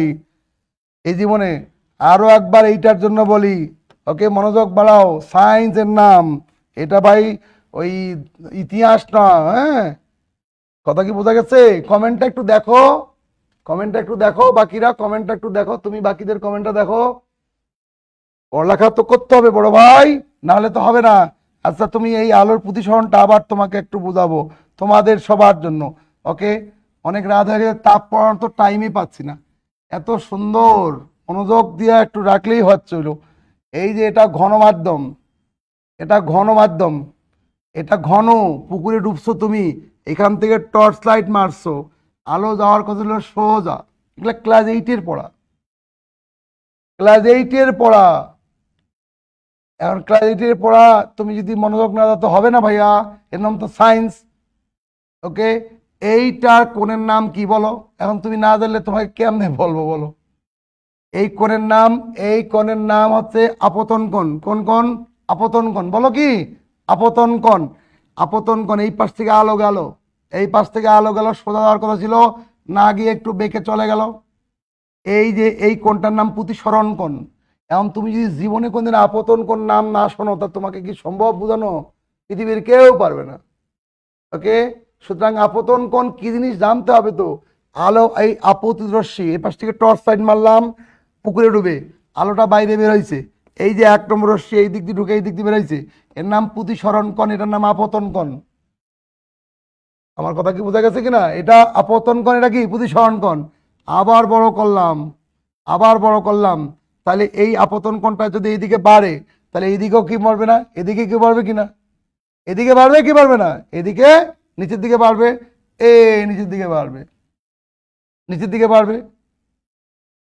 ক্লিয়ার বোঝা গেছে কিনা? তো এইদিকে যদি বাড়ে এইদিকেও বাড়বে, তাহলে এইটার মান হয়ে গেল I2, এইটার মান তখন হবে কি R2। আরও যদি আমি 2 নম্বর রশ্মি, এটা 2, এটা ছিল 1, এটা 2, আরও বড় করলাম আপতন কোণ, তাহলে 3 নম্বর কোণ, 3 নম্বর কোণ, এটা হচ্ছে I3, I1 I2 I3, I1 I2 I3, কয়টা কোণ আছে এখানে? 3টা। তাহলে R1 R2, আগেই তো 90 ডিগ্রি হয়ে গেছে, R2 এর মান 90 ডিগ্রি, এর চেয়ে 1 ডিগ্রি বাড়লে সেটা আবার কি ঘন মাধ্যমে ফিরে আসবে না? এটা কোন মাধ্যম? ঘন। এইটা কোন মাধ্যম? হালকা। তাহলে ঘন থেকে আবার ঘনতে ফিরে আসছে, এর নাম পূর্ণ অভ্যন্তরীণ প্রতিফলন। এর নাম সায়েন্স ভাই, এটা কবিতা না। হ্যাঁ, মনোযোগ দিতে হবে। কথা কি বুঝতে পেরেছি না? মনোযোগ দিতে হবে। আমার নাম হাবিবুল্লাহ আর হাবিব, একটু কমেন্টটা ঘুরে আইসো, বাকিগুলা দেখে আইসো। দুনিয়ায় আমার কাছে সায়েন্স না বুঝলে এ জীবনে বুঝবে না, দায়িত্ব নিয়ে বললাম। এ জীবনে যে বলছো তার জন্য বলে, এ জীবন সে যাবে, সায়েন্স আমার সাথে যাওয়া কোথাও বুঝবি না, এটাই সত্য ভাই। ওকে, সুতরাং এ দেখো 1 2 3, এটা আপতন কোণ, এটা আপতন কোণ, এটা আপতন কোণ, 3টা আপতন কোণ। উপরেরটা R1 R2 R3, 3টা কি প্রতিসরণ কোণ। এখন তুমি আপতন শব্দটাই জীবনে শোনো নাই, তোমাকে কি ভত্তা করে ছাড় খাওয়াইলেও বুঝবে না। ছোটবেলার থেকে যদি অটো পাস হয়ে আসো তাহলে তো হবে না ভাই। এটা আপতন কোণ, এটা আপতন কোণ, এটা আপতন কোণ, এটা প্রতিসরণ কোণ। R1 R2 R3, 3টা আপতন, 3টা প্রতিসরণ। ওকে, তো 2 নম্বর আপতন কোণটার জন্য একটা 90 ডিগ্রি প্রতিসরণ কোণের জন্ম হয়েছে। এই যে 90 ডিগ্রি প্রতিসরণ কোণ জন্ম হয়েছে, আরেকটা কালার নেই, এই যে 90 ডিগ্রি প্রতিসরণ কোণ হয়েছে, দেখো এই যে 90 ডিগ্রি প্রতিসরণ কোণ হয়ে গেছে 2 নম্বর আপতন কোণটার কারণে। এইটার কারণে 2 নম্বর সেটা দেখো এই দিক দিয়ে গেছে, এই 90 ডিগ্রি প্রতিসরণ কোণটার জন্য দায়ী কে? এই 2 নম্বর কোণটা। তাই এটাকে আরেকটা ভীষণ দেওয়া যায় সংকট কোণ। বলো কি বলো? সংকট কোণ। আমার কথা কি বোঝা গেছে কিনা? 2 নম্বর আপতন কোণটা কি বলা হয়? সংকট কোণ। কি বলছি বলো? সংকট কোণ। 2 নম্বর আপতন কোণটার নাম কি? সংকট কোণ। এর চেয়ে যদি বেশি হয়, এর চেয়ে বেশি হয়, এর চেয়ে যদি বেশি হয়, তাহলে আলোকরশ্মি আবার কি ঘন মাধ্যমে ফিরে আসে। আলো যদি আবার এই ঘন মাধ্যমে ফিরে আসে গেলে পূর্ণ অভ্যন্তরীণ প্রতিফলন। বলো কি নাম? পূর্ণ অভ্যন্তরীণ প্রতিফলন। এইটার উদাহরণ বলেছি মরীচিকা। পূর্ণ অভ্যন্তরীণ প্রতিফলন উদাহরণ কি বলছি বলো? মরীচিকা। আমি উদাহরণ দিয়ে বুঝাইলাম, একটা মেয়েকে দিয়ে, মনে করো একটা মেয়ের বয়স 25 বছর, একে অনেকে কি বলবে? মেয়ে বলবে। 50-এ বলে কি মেয়ে বলবে? 50 বছর গিয়ে আন্টি বলবে। 75 বছর বয়সে গিয়ে দাদি নানি বলবে। এটাও ওইটাও কিন্তু একই মেয়ে, বয়সের ক্ষণে ক্ষণে বিশেষণ যুক্ত হয়েছে। 2 নম্বরটা আপতন কোণ, 1 নম্বরটা আপতন কোণ, 3 নম্বরটা আপতন কোণ। তবে 2 নম্বর আপতন কোণকে বলা যায় সংকট বা ক্রান্তি কোণ। সংকট কোণ কেন? ওর কারণে একটা 90 ডিগ্রি প্রতিসরণ কোণের জন্ম হয়েছে। যেমন হীরকের সংকট কোণ কত বলেছি? 24 ডিগ্রি। হীরক খণ্ডকে এমন করে কাটা হয় যে আলোকরশ্মি এক পাশ থেকে ঢুকে ধাক্কা খেয়ে আরেক পাশ যেতে বাধ্য হয়। 24-এর বেশি হলে হীরকের ভেতরে কোনো আলো নেই, হীরকের ভেতরে কোনো আলো নেই, হীরকের ভেতরে কোনো আলো নাই। হীরকের বাইর থেকে আলো, মানে কবরের মধ্যে হীরক খন্ড দিলে কোনো আলো জ্বলবে না, কথা কি বোঝা গেছে কিনা? হীরকের বাইর থেকে আলো আসবে, এই বাইর থেকে আলোটা এসে ধাক্কা খেয়ে এক পাশ থেকে ঢুকে আরেক পাশে যাবে, আরেক পাশে ঢুকে আরেক পাশে যাবে, তখন আলোর পুনঃ পুনঃ অভ্যন্তরীণ প্রতিফলন ঘটে। তো হীরকের মধ্যে আলোর পুনঃ পুনঃ অভ্যন্তরীণ প্রতিফলন ঘটে, পরীক্ষা আছে একদম নিবন্ধন প্রাইমারি সব জায়গায়। হীরকের মধ্যে কি ঘটে? আলোর পুনঃ পুনঃ অভ্যন্তরীণ প্রতিফলন ঘটে, এই জন্য হীরক কি জল জল করে, বোঝা গেছে? তার নিচের দিকের কোণগুলা কি? এই কোণগুলাকে আপতন কোণ বলে। তবে 2 নম্বর আপতন কোণকে বলা হয় কি সংকট কোণ বা ক্রান্তি কোণ।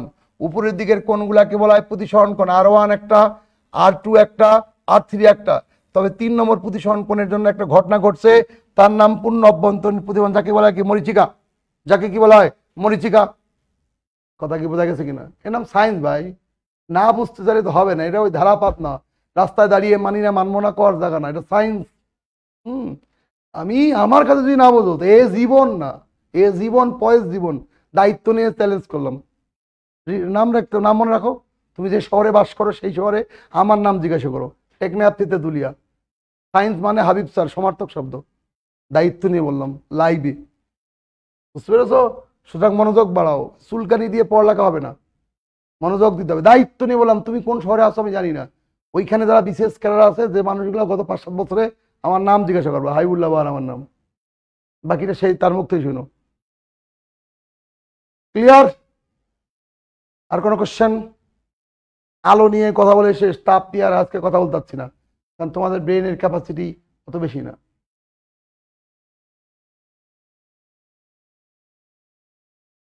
ওকে, আমরা আলোটা নিয়ে একটু রিভিশন করে দিই, আর একটু রিভিশন করে দেই, আমার সাথে একটু রেসপন্স করো। বলেছি আলো এক প্রকার কি বলো? শক্তি। খুব দ্রুত, আলো এক প্রকার কি বলো? শক্তি। আমাদের চোখের কোনো নিজস্ব আলো আছে? নাই। বস্তু থেকে আলো প্রতিফলিত হয়ে আমাদের চোখে আসলে আমরা সে বস্তুকে কি দেখতে পাই? বস্তু থেকে আলো প্রতিফলিত হয়ে আমাদের চোখে আসলে আমরা সে বস্তুকে কি দেখতে পাই? ক্লিয়ার? ওকে, আমি বলেছি ভাই নিশাচর প্রাণীগুলোর চোখে নিজস্ব কোনো আলো নেই, তবে এই প্রাণীগুলোর চোখের মধ্যে একটা সেল বা কোষ আছে, তার নাম রড কোষ, এগুলো অল্প আলো দেখতে পায়। নিশাচর প্রাণীর চোখে কোন কোষ আছে বলো? কমেন্ট করতে পারো, কোন কোষ? রড কোষ। কোন কোষ? নিশাচর প্রাণীর চোখে কোন কোষ আছে বলো? রড কোষ। উচ্চারণ করো, কোন কোষ? নিশাচর প্রাণীর চোখে কোন কোষ আছে? রড কোষ। এই রড কোষগুলো থাকার কারণে সামান্য আলোতে আমরা ওরা দেখতে পায়, আমরা দেখতে পাই না। মানুষের দর্শনানুভূতির স্থায়িত্বকাল কত বলো দেখি, তাড়াতাড়ি বলো, আমি দ্রুত যাচ্ছি তোমাদের জন্য। দর্শনানুভূতির স্থায়িত্বকাল কত? মেমোরাইজ করে দিই, এতক্ষণ যা পড়েছি। দর্শনাভূতির স্থায়িত্বকাল কত? দ্রুত, এগুলো সব পরীক্ষা আসবে। হ্যাঁ, যা পড়াইছি ওকে, এবার রিভিশন করে দিচ্ছি। বলো দর্শনাভূতির স্থায়িত্বকাল কত? এই 1.5 ঘন্টা যা পড়াইছি 1.5-2 ঘন্টায় রিভিশন করে দিচ্ছি। বলো দর্শনাভূতির স্থায়িত্বকাল কত? বলো দর্শনাভূতির স্থায়িত্বকাল কত? দর্শানুভূতির স্থায়িত্বকাল কত? 0.1 সেকেন্ড। লাভলু হবে, ওকে। নজরুল বলতে 0.1 সেকেন্ড। ওকে, এবার বলছি ভাই, এবার বলছি যে মানুষের কি বলে স্পষ্ট দর্শন নিকট বিন্দু কত? মানুষের স্পষ্ট দর্শনের নিকট বিন্দু কত? মানুষের স্পষ্ট দর্শন নিকট বিন্দু কত সেন্টিমিটার? মানুষের স্পষ্ট দর্শন নিকট বিন্দু কত সেন্টিমিটার?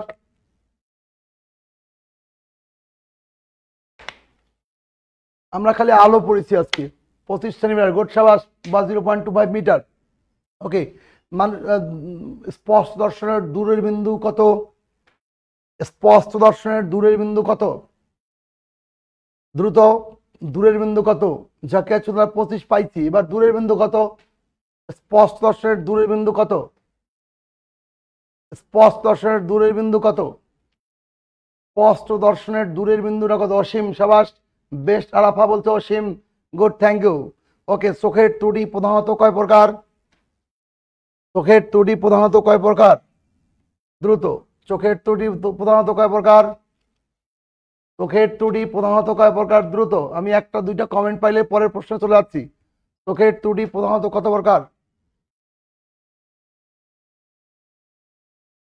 বলো, চোখের ত্রুটি প্রধানত 2 প্রকার। একজন লিখছে, সাবাস, গুড, থ্যাংক ইউ। 2 প্রকার। তোমাদের চোখের ত্রুটির নাম কি? তোমাদের চোখের ত্রুটি কি ক্ষীণদৃষ্টি না দূরদৃষ্টি? স্টুডেন্টদের ক্ষেত্রে যে ত্রুটি তার নাম কি, ক্ষীণ না দূর? তোমাদের চোখের ত্রুটির নাম কি, ক্ষীণদৃষ্টি নাকি দূরদৃষ্টি? তোমাদের চোখের ত্রুটির নাম কি, ক্ষীণদৃষ্টি নাকি দূরদৃষ্টি? তোমাদের চোখের ত্রুটির নাম কি, ক্ষীণদৃষ্টি নাকি দূরদৃষ্টি? তাড়াতাড়ি।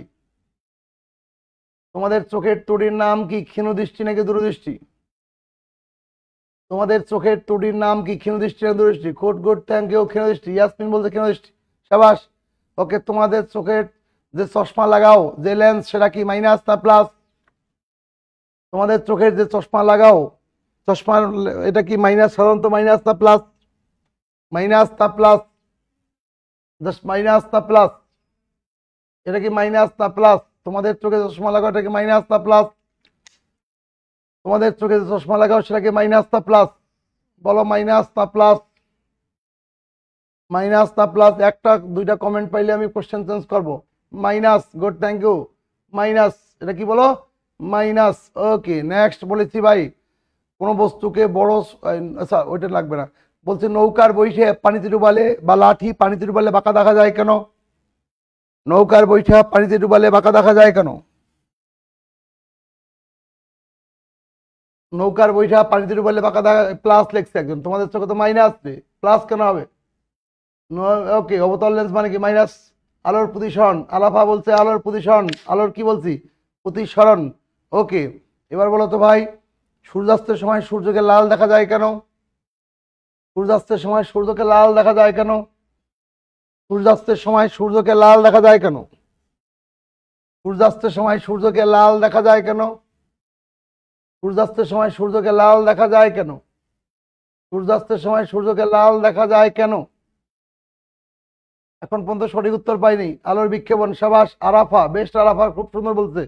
সূর্যাস্তের সূর্যকে লাল দেখা যায় আলোর কিসের কারণে? বিক্ষেপণের কারণে। আর যদি বলি সূর্যাস্তের সময় সূর্যকে আকারে বড় দেখা যায় কেন, তাহলে কি বললাম? প্রতিসরণ।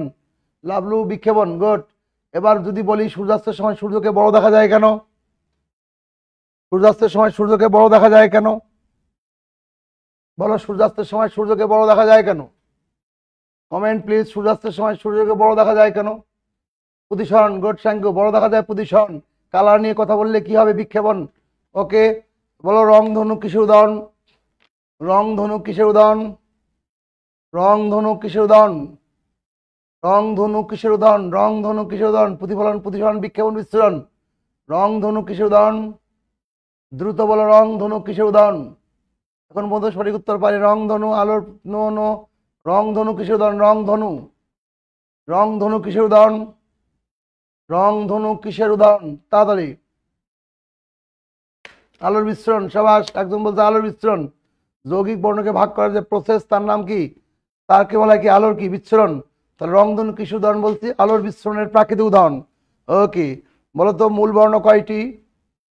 মূল বর্ণ কয়টি? মূল বর্ণ কয়টি? দ্রুত, মূল বর্ণ কয়টি? মূল বর্ণ কয়টি? এগুলো সব পরীক্ষার প্রশ্ন বলতেছি কিন্তু। মূল বর্ণ কয়টি? মূল বর্ণ কয়টি? দ্রুত, মূল বর্ণ কয়টি? মূল বর্ণ কয়টি? সাতটি, গুড, থ্যাংক ইউ। নাজমুল, 7টি মূল বর্ণ, 7টি। আমদাদি 3টি বলো, 3টি তো মৌলিক। মূল বর্ণ কয়টি? 7টি। মৌলিক 3টা, আর মূল কয়টি? 7টি। মূল আর মৌলিক এক কথা নয়। মূল বর্ণ কয়টি? 7টি। মূল বর্ণ কয়টি? 7টি। ওকে, বলেছি ভাই, কোন বর্ণে আলোর বিক্ষেপণ সবচেয়ে বেশি? কোন বর্ণে আলোর বিক্ষেপণ সবচেয়ে বেশি? কোন বর্ণের আলোর বিক্ষেপণ সবচেয়ে বেশি? কোন বর্ণের আলোর বিক্ষেপণ সবচেয়ে বেশি? কোন বর্ণের আলোর বিক্ষেপণ সবচেয়ে বেশি? কোন বর্ণের আলোর বিক্ষেপণ সবচেয়ে বেশি? তাড়াতাড়ি। কোন বর্ণের আলোর বিক্ষেপণ সবচেয়ে বেশি? লাল। নো নো, ভুল। বেগুনি, গুড, থ্যাংক ইউ। আরাফা, লাল বর্ণের তো বিক্ষেপণ কম। ওকে, বেগুনি কি হবে? হলো বেগুনি। কোন বর্ণের আলোর বিক্ষেপণ সবচেয়ে বেশি? বেগুনি। আন্দাজি কিছু লোকজন সাদা মাদা আন্দাজি বলতেছে, এতক্ষণ ক্লাসেই করেনি ও। ওকে, লাল বর্ণের আলোর বিক্ষেপণ তো কি কম? বেগুনি বর্ণের আলোর বিক্ষেপণ কি বেশি? লালের বিক্ষেপণ কম রে ভাই। বেগুনি, বেগুনি। তরঙ্গ দৈর্ঘ্য বেশি লালের, তরঙ্গ দৈর্ঘ্য বেশি, তাই বিক্ষেপণ কি কম। আর বেগুনির তরঙ্গ দৈর্ঘ্য কম, তাই বিক্ষেপণ কি বেশি। বোঝা গেছে কতটা? লালের হচ্ছে তরঙ্গ দৈর্ঘ্য বেশি, মানে ঢেউ বড়, তাই বিক্ষেপণ কম। আর বেগুনির হচ্ছে ঢেউ ছোট, তাই বিক্ষেপণ কি বেশি। ওকে, আমরা বলছি ভাই, পেরিস্কোপ তৈরি করতে কোন ধরনের দর্পণ? পেরিস্কোপ তৈরি করতে কোন ধরনের দর্পণ? পেরিস্কোপ তৈরি করতে কোন ধরনের দর্পণ? পেরিস্কোপ তৈরি করতে কোন ধরনের দর্পণ? পেরিস্কোপ তৈরি করতে কোন ধরনের দর্পণ?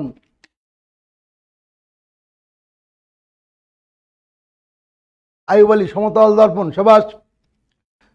ইয়াসমিন আক্তার সমতল দর্পণ, দিশাহীন যাত্রী সমতল দর্পণ, নাম নিজের নামে আইডি খুলবা, সমতল দর্পণ। ওকে বলো। রাস্তার ধারে, না এটা পরে, আমি বলছি এবার অনুবীক্ষণ যন্ত্র তৈরি করতে কোন লেন্স? অনুবীক্ষণ যন্ত্র তৈরি করতে কোন লেন্স? অনুবীক্ষণ যন্ত্র তৈরি করতে কোন লেন্স?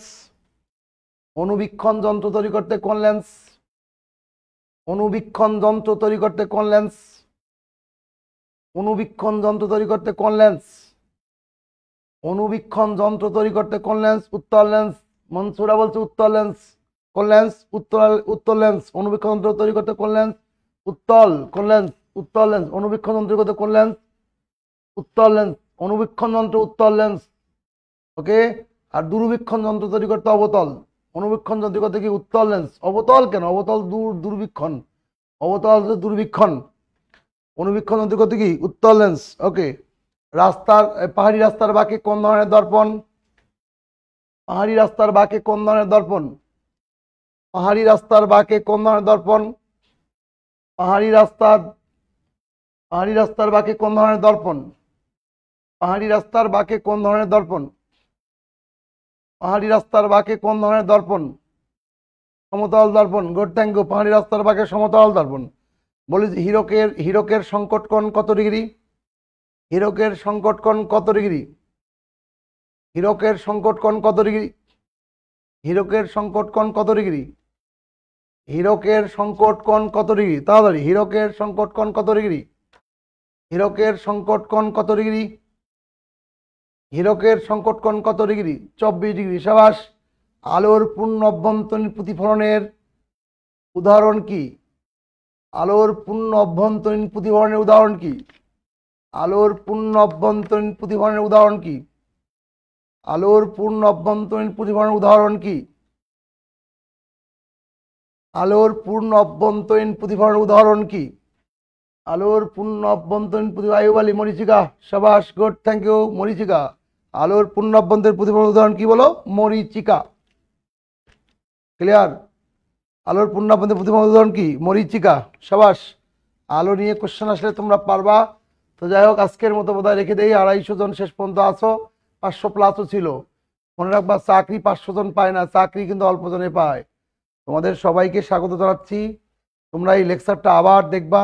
এক নাগারে অনেকক্ষণ কথা বলছি, বহুত কোশ্চেন নিয়ে আলোচনা করছি। টোটালি আজকে আলোচনা হয়েছে লাইট। অন্যদিন অন্য কোনোখানে আবার দেখা হবে। যারা মনে করছো যে কম বুঝছো, এরকম 2-1 জন থাকতেই পারো। আমি আশা করি বেশিরভাগই বুঝছে, কমেন্ট দেখলে বোঝা যাচ্ছে। অল্প 2-1 জন থাকতে পারো। তা মনে করো যে তুমি যেহেতু বুঝতে না পারো, তাহলে এটাকে আবার তোমাকে আরেকবার দেখতে হবে। হ্যাঁ, এটার নাম সায়েন্স। এটা দুষ্টামি করে পড়া গেলে হবে না। এটা স্যার কি অ্যাকশন স্যার এগুলা? আলোর প্রতিসরণ। আলোর প্রতিসরণ স্যার কেমনে কি? এটা আমি তো মনে করি যে মনে হয় ভূগোল স্যার। তো এই জন্য আবার দেখতে হবে। হ্যাঁ, তাহলে আজকের মতো রেখে দেই। স্যার আসছে, স্যারের সাথে একটু কথা বলো। আচ্ছা, স্যারকে কেমন লাগলো? হ্যাঁ, স্যারকে কেমন লাগলো একটু কমেন্ট করে জানান। ধন্যবাদ স্যার। আরো নিবেন স্যার? দেখছেন স্যার কইছে স্যার আরো ক্লাস নিবেন স্যার, এটা আর কি বলছে। আচ্ছা, স্যারকে কেমন লাগলো একটু বলেন তো। আর স্যারের ক্লাস কেমন লাগলো? দুইটাই বলবেন, কিন্তু একসাথে দুইটা কথা বলতে হবে। এক হলো স্যারকে কেমন লাগলো, আর দ্বিতীয়ত স্যারের ক্লাস কেমন লাগলো। এই দুইটা কথা অবশ্যই বলবেন। একটা জিনিস কি, যারা কিন্তু ভালো দেখবেন, অনেক কনসার্ট হয় বিভিন্ন অনুষ্ঠানে বিভিন্ন শিল্পীরা গান গায়, এবং তারা কিন্তু শুনতে চায় আজকে অনুষ্ঠানটা কেমন হলো, গান কেমন লাগলো আপনাদেরকে। তখন কিন্তু যদি বলে যে জি জি জোস জোস, নেক্সট নেক্সট প্লিজ, আমরা বলি কিন্তু নেক্সট প্লিজ মানে আরেকটা গান হবে, তখন কিন্তু যে গান গায় তারও কিন্তু ভালো লাগে, তাই না? যিনি ভালো পড়ান তার গুণগান অবশ্যই আমাদের একটু গাইতে হবে। তো একটু গান দেখি, গুণগানটা। আমাদের সাবরিন আহমেদ স্যার অসাধারণ ক্লাস গেছে। মুসলিম উদ্দিন বলছে স্যার খুব ভালো, গুড। আয়ান বলছে স্যার ভালো ভালো ভালো, 100% ভালো। রিয়াজুল ইসলাম বলছেন 100% আলহামদুলিল্লাহ অসাধারণ। আমাদের জাকির হোসেন বলছে স্যার অসাধারণ ক্লাস, আলহামদুলিল্লাহ অসাধারণ। আমাদের মুসলিমা খাতুন, মুসলিমা জাকিয়া সুলতান আলহামদুলিল্লাহ ভালো, আবার ক্লাস ভেরি গুড। রাসেল মিয়া খুব ভালো, বিউটিফুল। আচ্ছা, রাকিবুল ইসলাম রাকিব বলছে স্যার খুব ভালো, আলহামদুলিল্লাহ ভালো। Rafia Afroz Ruhi BCS job medicine, আমাদের পটুয়া শাখা, তিনি লিখছেন কি, মনির ভাই লিখছে জোস। হ্যাঁ, মনির ভাই লিখছে কি জোস। স্যার খুব সুন্দর ক্লাস, আলহামদুলিল্লাহ ভালো। 100% ইমরান হোসেন লিখছে। আমাদের সাবরিন আহমেদ বলছেন বিন্দাস, অসাম।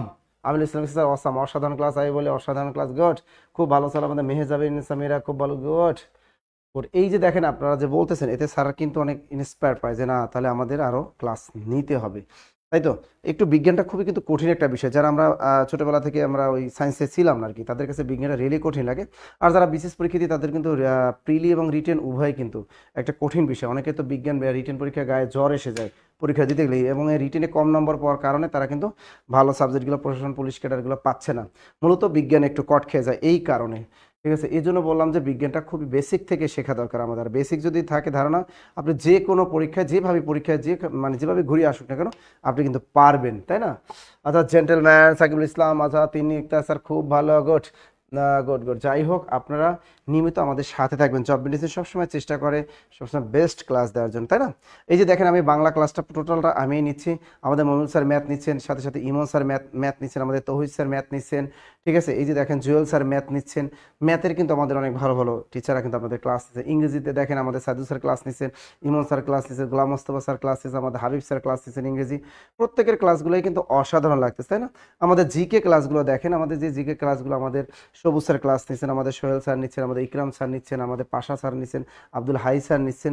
এই যে জিকের যে স্যারগুলো আছে তারা যে ক্লাসগুলো নিচ্ছেন বিভিন্ন আমাদের শাখাগুলোতে, আপনারা সবাই বলেন জি স্যার আপনাদের জিকে ক্লাসগুলো জো স্যার।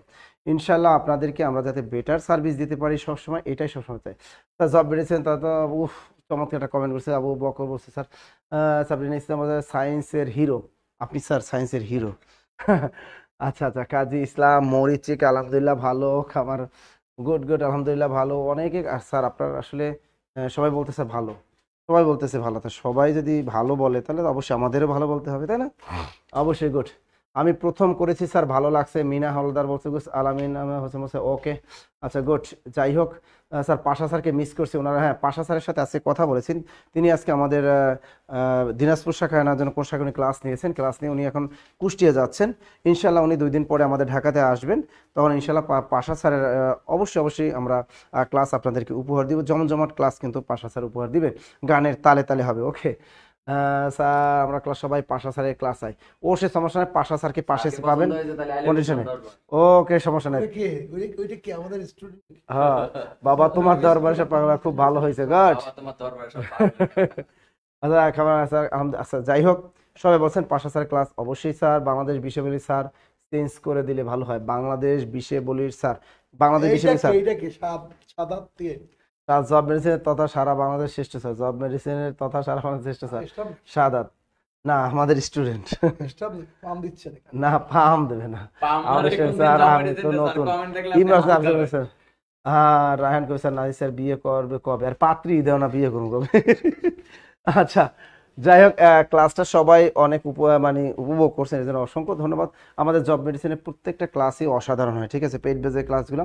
আপনারা বিসিএস এ দেখেন আমাদের নতুন যে কোর্স রান হচ্ছে, এই অবশ্যই অবশ্যই আপনারা বিসিএস কোর্সে ভর্তি হন, যারা honours first year second year third year fourth year যারা নতুন করে প্রস্তুতি নিতে চাচ্ছেন, আমি অবশ্যই বলবো আপনি বিসিএস এর প্রস্তুতি নেন, কারণ বিসিএস প্রস্তুতি নিলে অন্য চাকরির প্রস্তুতিগুলো একদম ক্লিয়ার হয়ে যায় কিন্তু। তা স্যারকে পছন্দ হয়েছে, স্যার আপনার কি পছন্দ হয়েছে বুঝছেন? Okay thank you thank you thank you. Drama না করে সায়েন্সের হিরো স্যার, আপনি সায়েন্সের হিরো বলছেন স্যার, আমি এই স্যারের ক্লাস প্রথম করলাম আমার খুব ভালো লাগলো, Nazmul Hossain thank you thank you thank you. ইনশাল্লাহ স্যারের ক্লাস আপনারা পাবেন অবশ্যই আউটস্ট্যান্ডিং, মাঝে মাঝে এরকম উৎসাহ দেবেন আর জব মেডিসিনের সাথে থাকবেন সবাই, ওকে। আর আপনারা জানেন যে আমাদের বিসিএস কোর্সের অফার চলতেছে, আমাদের কিন্তু অফলাইন এবং অনলাইন মিরপুর শাখায় আমাদের অফার চলতেছে, মাত্র 7,200 টাকা অফার চলতেছে, একদম 47তম বিসিএস প্রিলিমিনারি পরীক্ষা আগ পর্যন্ত, এবং সাথে কিন্তু আপডেট তথ্য সমৃদ্ধ লেকচার শিট তো পাবেনই, এবং কিন্তু আমাদের লাইব্রেরি সুবিধা থাকতেছে, এবং দেখবেন এসি লাইব্রেরি আমাদের একদম সকাল 9টা থেকে রাত 9টা পর্যন্ত লাইব্রেরি সুবিধা আছে আমাদের মিরপুর 10 সামাদ ম্যানশন 3 তলা 4 তলা এবং 7 তলায়। অবশ্যই আপনারা আমাদের অফিস ভিজিট করবেন এবং আমাদের সাথে দেখা করতে পারবেন, এবং আমাদের লেকচার শিটের মানগুলো আপনারা যাচাই করতে পারবেন, এবং আমাদের লাইব্রেরি ভিজিট করে লাইব্রেরির মান কেমন সেটা আপনারা যাচাই করতে পারবেন ইনশাল্লাহ। সেখানে কিন্তু আপনারা অফলাইনের সাথে অনলাইনটা কিন্তু অবশ্যই পাবেন। আর যারা মনে করেন যাদের ঢাকা শহরে আসা পসিবল না, যারা গ্রামগঞ্জে যে কোনো জায়গায় থাকেন না কেন, কোনো সমস্যা আপনারা অনলাইনে ক্লাসটা করতে পারেন। আর অনলাইনে ক্লাসটা করতে হলে আপনাদের অবশ্যই অবশ্যই আমাদের পে করতে হবে 4,000 টাকার কোর্স অনলি 3,000 টাকায়, 3,000 টাকায় একটা বিশেষ কোর্স। অবাক হয়ে যাচ্ছেন, কারণ অনেকেই তো স্যার বিসিএস লেকচার শিটের দামই রাখে 4 থেকে 5,000 টাকা। হ্যাঁ আমাদের এই 3,000 টাকার সাথে কিন্তু লেকচার শিটগুলো সবই পেয়ে যাবেন, এবং কুরিয়ার যোগে কিন্তু আমরা আপনাদের বাড়িতে পৌঁছে দেবো একদম আপডেট তথ্য সমৃদ্ধ লেকচার শিট। তাহলে আর দেরি কেন, বিশেষ কোর্সটায় অবশ্যই অবশ্যই আপনাদের ভর্তি হওয়া উচিত। অবশ্যই অবশ্যই অবশ্যই। এরপর দেখেন আমি অন্যান্য কোর্সের যদি আপনাদের নাসির স্যারের ক্লাস চাই, আরে নাসির স্যার তো আছি, একদম গ্রাম থেকে আছে। ওকে, একদম আমি বললাম যে বিসিএস কোর্সটা আমরা যে রান করছি নতুন বিসিএস কোর্স, এই বিসিএস কোর্সটায় ভর্তি হয়ে যান, ঠিক আছে? আমি বলি 47 অথবা যে 48 অথবা 48 বিসিএস কোর্সটা করেন। এই বিসিএস কোর্স, এই বিসিএস প্রিলি কোর্সটা করেন, একদম কত টাকা জানেন? একদম কিন্তু আপনি ভর্তি হতে পারবেন 4000 টাকার কোর্স, অনলি 3000 টাকা, অনলি কত? 3000 টাকা। এবং এর সাথে কিন্তু আপনি পাবেন লেকচার শিট, আপডেট তথ্য সমৃদ্ধ একদম সকল সাবজেক্ট। আপনি বাংলা লেকচার শিট পাবেন, জিকে লেকচার শিট পাবেন, বাংলাদেশ বিশ্ববিদ্যালয়, আন্তর্জাতিক বিশ্ববিদ্যালয়, নৈতিকতামূলক, ভূগোল ও পরিবেশ এবং বিজ্ঞানের লেকচার শিট পাবেন, দৈনন্দিন বিজ্ঞান, এর ভিতরে ভৌত বিজ্ঞান, জীববিজ্ঞান এবং আধুনিক বিজ্ঞানের লেকচার শিট পাবেন। এরপর দেখেন আপনি যে আইসিটি আছে আমাদের, আইসিটি আপনি লেকচার শিট পাবেন। অর্থাৎ টোটাল মানে সমস্ত বিষয় মিলে আমাদের 5টা বই, একদম আপডেট তথ্য সমৃদ্ধ বই, এগুলো কিন্তু আপনারা এই 3000 টাকার ভিতরে কুরিয়ার যোগে পেয়ে যাবেন। আর অফলাইনে যদি বিসিএস ভর্তি হন, এই যে অফলাইন যদি ভর্তি হয়, এই অফলাইনে ভর্তি হলে আপনাকে অবশ্যই 7000 টাকা পে করতে হবে। এর সাথে আপনি লাইব্রেরি পাবেন, অনলাইন পাবেন, অফলাইন সুবিধা পাবেন। ক্লিয়ার? আশা করি জব বিলিজ থেকে ভালো কিছু পাবো। স্যার আমি আজকে অ্যাড হয়েছি, বই পাবো কবে? এই খুব শীঘ্রই পেয়ে যাবেন। যারা ভর্তি হয়েছেন তারা একটু কমেন্টের মাধ্যমে জানাবেন আমাদের ক্লাসগুলো কেমন। আর আপনারা তো দেখতেই পাচ্ছেন আমাদের ক্লাসগুলো কেমন হয়। আমাদের সব স্যাররাই কিন্তু ডেডিকেটেড সবসময়। আর বাংলা তো আমি আছি মার্শাল্লাহ, বাংলা আমি আপনাদেরকে ব্যাকরণ এবং সাহিত্য একদম ধুমতারাকা একদম শিখে দেবো। আর আগামীকাল কিন্তু আমাদের মমিনুল স্যারের সাথে আপনাদের দেখা হবে। আগামী যারা পেইড বেজ স্টুডেন্ট আছেন, যারা 10 থেকে 20তম গ্রেডে ভর্তি হয়েছেন, যারা প্রাইমারি কোর্সে ভর্তি হয়েছেন এবং যারা আমাদের যে নিবন্ধন কোর্সে যারা ভর্তি হয়েছেন, আগামীকাল আপনারা সারাদিন ক্লাস করতে পারেন আমাদের মমিনুল স্যারের সাথে। পাশাপাশি আমারও ফ্রি ক্লাস পাবেন এবং সাইদুল স্যারও ফ্রি ক্লাস পাবেন কিন্তু আগামীকাল। তো যারা পেইড বেজে ভর্তি এখনো হন নাই, 10 থেকে 20তম গ্রেড বা নিবন্ধন অথবা প্রাইমারি কোর্স অথবা বিসিএস কোর্সে ভর্তি না, তারা আজকে ভিতরে আপনারা ভর্তিটা কনফার্ম করেন। আগামীকাল সকাল 10টায় কিন্তু মমিনুল স্যারের সাথে ম্যাথ ক্লাস করতে পারবেন। দেখে আর কোনো প্রশ্ন আছে? আর কোনো কোশ্চেন আছে কিনা বলেন। বিসিএস এর জন্য দেখেন চরম একটা অফার আপনাদের দিয়ে দিলাম। আর এটার জন্য দেখেন 01939 93 46 23 এরকম আমাদের হটলাইন নাম্বার অনেকগুলো আছে। হটলাইন নাম্বারে কল করে আপনি আপনার ভর্তিটা নিশ্চিত করে ফেলুন। স্যার নতুন ব্যাচ কবে থেকে শুরু হবে বিসিএস এর? ভাইয়া এই যে তপু আক্তার, আমাদের বিসিএস কিন্তু নতুন ব্যাচ। এখন যেটা নতুন ব্যাচ 2 থেকে 3টা ক্লাস গেছে, এগুলো আবার রেকর্ড আছে, আবার এই ক্লাসগুলো আবার ঘুরবে, কারণ আপনি তো স্বাস্থ্য সিস্টেম বিসিএস প্রিলির এক পর্যন্ত ক্লাস করবেন। আপনার কোনো সমস্যা নাই, বারবার ক্লাস রিপিট হবে। স্যার বললো আরে ক্লাস পরে দেখছি না কেন? আচ্ছা ভর্তি হতে চাই, আচ্ছা যারা ভর্তি আচ্ছা দেখি আমি লাল কালারটা দেখা যায় না। আচ্ছা দেখি এটা, স্যার কালার যে ইউজ করছে না, সাদা না, এইটাই ভালো। সাদা হচ্ছে দেখি ব্ল্যাক, ব্ল্যাকটা ভালো আসতে বলে।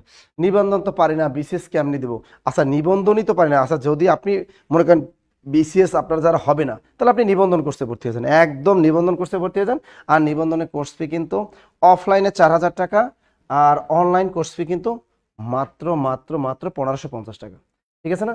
যারা 19তম নিবন্ধনের কথা বলতেছেন, 19তম নিবন্ধন, এই যে এই কথাটা বলতেছেন, যাই হোক, যারা বিসিএস পারবেন না, বিসিএস এ গায়ে জ্বর আসে, এই জন্য জ্বর থেকে বাঁচার জন্য কম পড়াশোনা করেন, ফাঁকিবাজ, যারা 8-10টা বাচ্চা আছে, যাদের স্বামী আছে, যারা বিভিন্ন জব করেন, তারা সময় দিতে পারে না, তাদের জন্য 19তম নিবন্ধন প্রিলি এই একটা কোর্স, 19তম নিবন্ধন প্রিলি কোর্স, এই কোর্সটায় ভর্তি হন।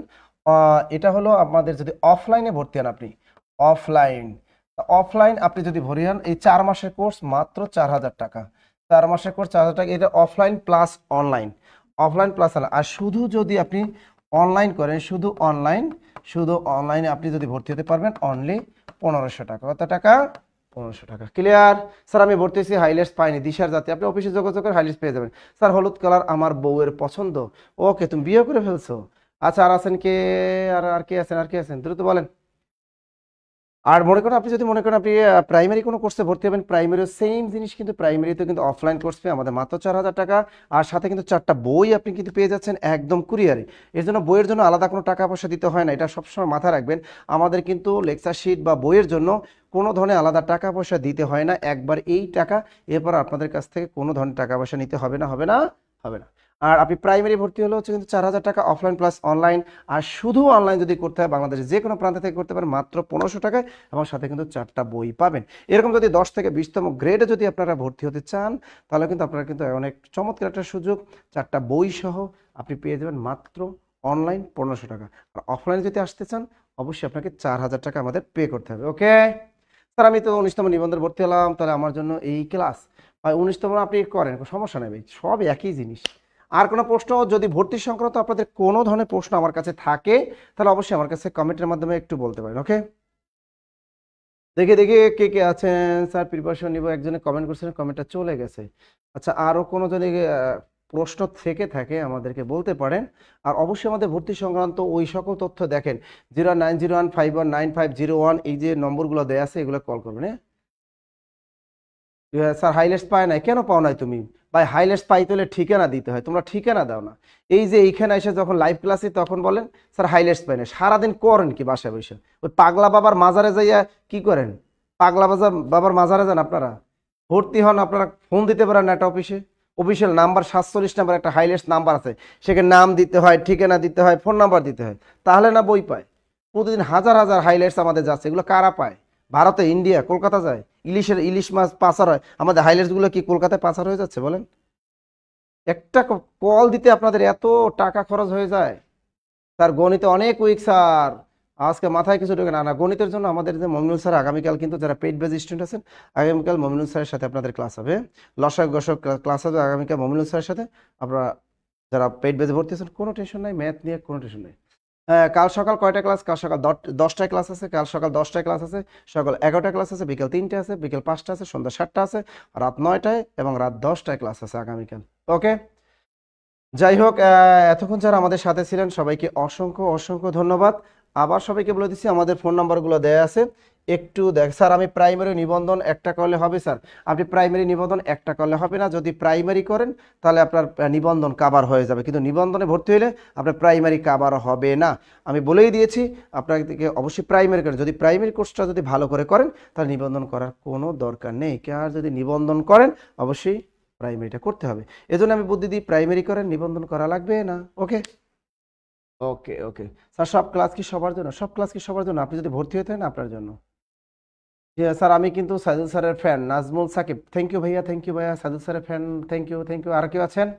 আচ্ছা দেখেন, এই যে দেখেন আমি নম্বরটা আবার দিয়ে দিচ্ছি 01939964623। এছাড়া আমাদের যে বাংলা লিঙ্ক যে নম্বরগুলো দেওয়া আছে আমাদের পেজে, এই নম্বরগুলোতে আপনার প্রতিদিন কল করে সকাল থেকে রাত 12টা পর্যন্ত আমাদের অফিস খোলা থাকে, সবাই ভর্তি হতে পারবেন। 28+ বয়স। স্যার আমি কি বিসিএস দিতে পারবো? অবশ্যই পারবো, অবশ্যই পারবা। আপনার লাইভ ক্লাস মিস করছে, হারে নুসরাত জান মিস করছো। আচ্ছা ইনশাল্লাহ আগামীকাল আমি লাইভ ক্লাস দেবো, আগামীকাল আপনাদেরকে অবশ্যই আপনাদের সাথে আমি থাকবো। স্যার আপনার লাইভ ক্লাস মিস করছি, ওকে না আমি আজকে লাইভ ক্লাস কিন্তু নেইনি, আজকে কিন্তু আমাদের হাবিব স্যার কিন্তু জোস একটা দৈনন্দিন বিজ্ঞানের ক্লাস দিচ্ছে। আমরা এখন চেষ্টা করবো যে বেশি বেশি করে জিকে ক্লাস দিতে, বেশি বেশি করে বিজ্ঞানের ক্লাস দিতে, বেশি বেশি আইসিটি ক্লাস দিতে। আপনারা কিন্তু এই সাবজেক্টগুলোও দুর্বল, তাই না? আপনারা, আমরা চাই না যে আপনারা কোনো সাবজেক্টে দুর্বল থাকেন, আর গুরুদের ক্লাস করতে হবে, তাই না? অবশ্যই গুরুদের ক্লাস করবেন, গুরুদের ক্লাস থেকে, গুরুদের কাছ থেকে অনেক কিছু শেখা যায়, তাই না? গুড, ওকে, ভালো থাকবে, সুস্থ থাকবে, ইনশাল্লাহ দেখা হবে আগামীকাল। আল্লাহ হাফেজ।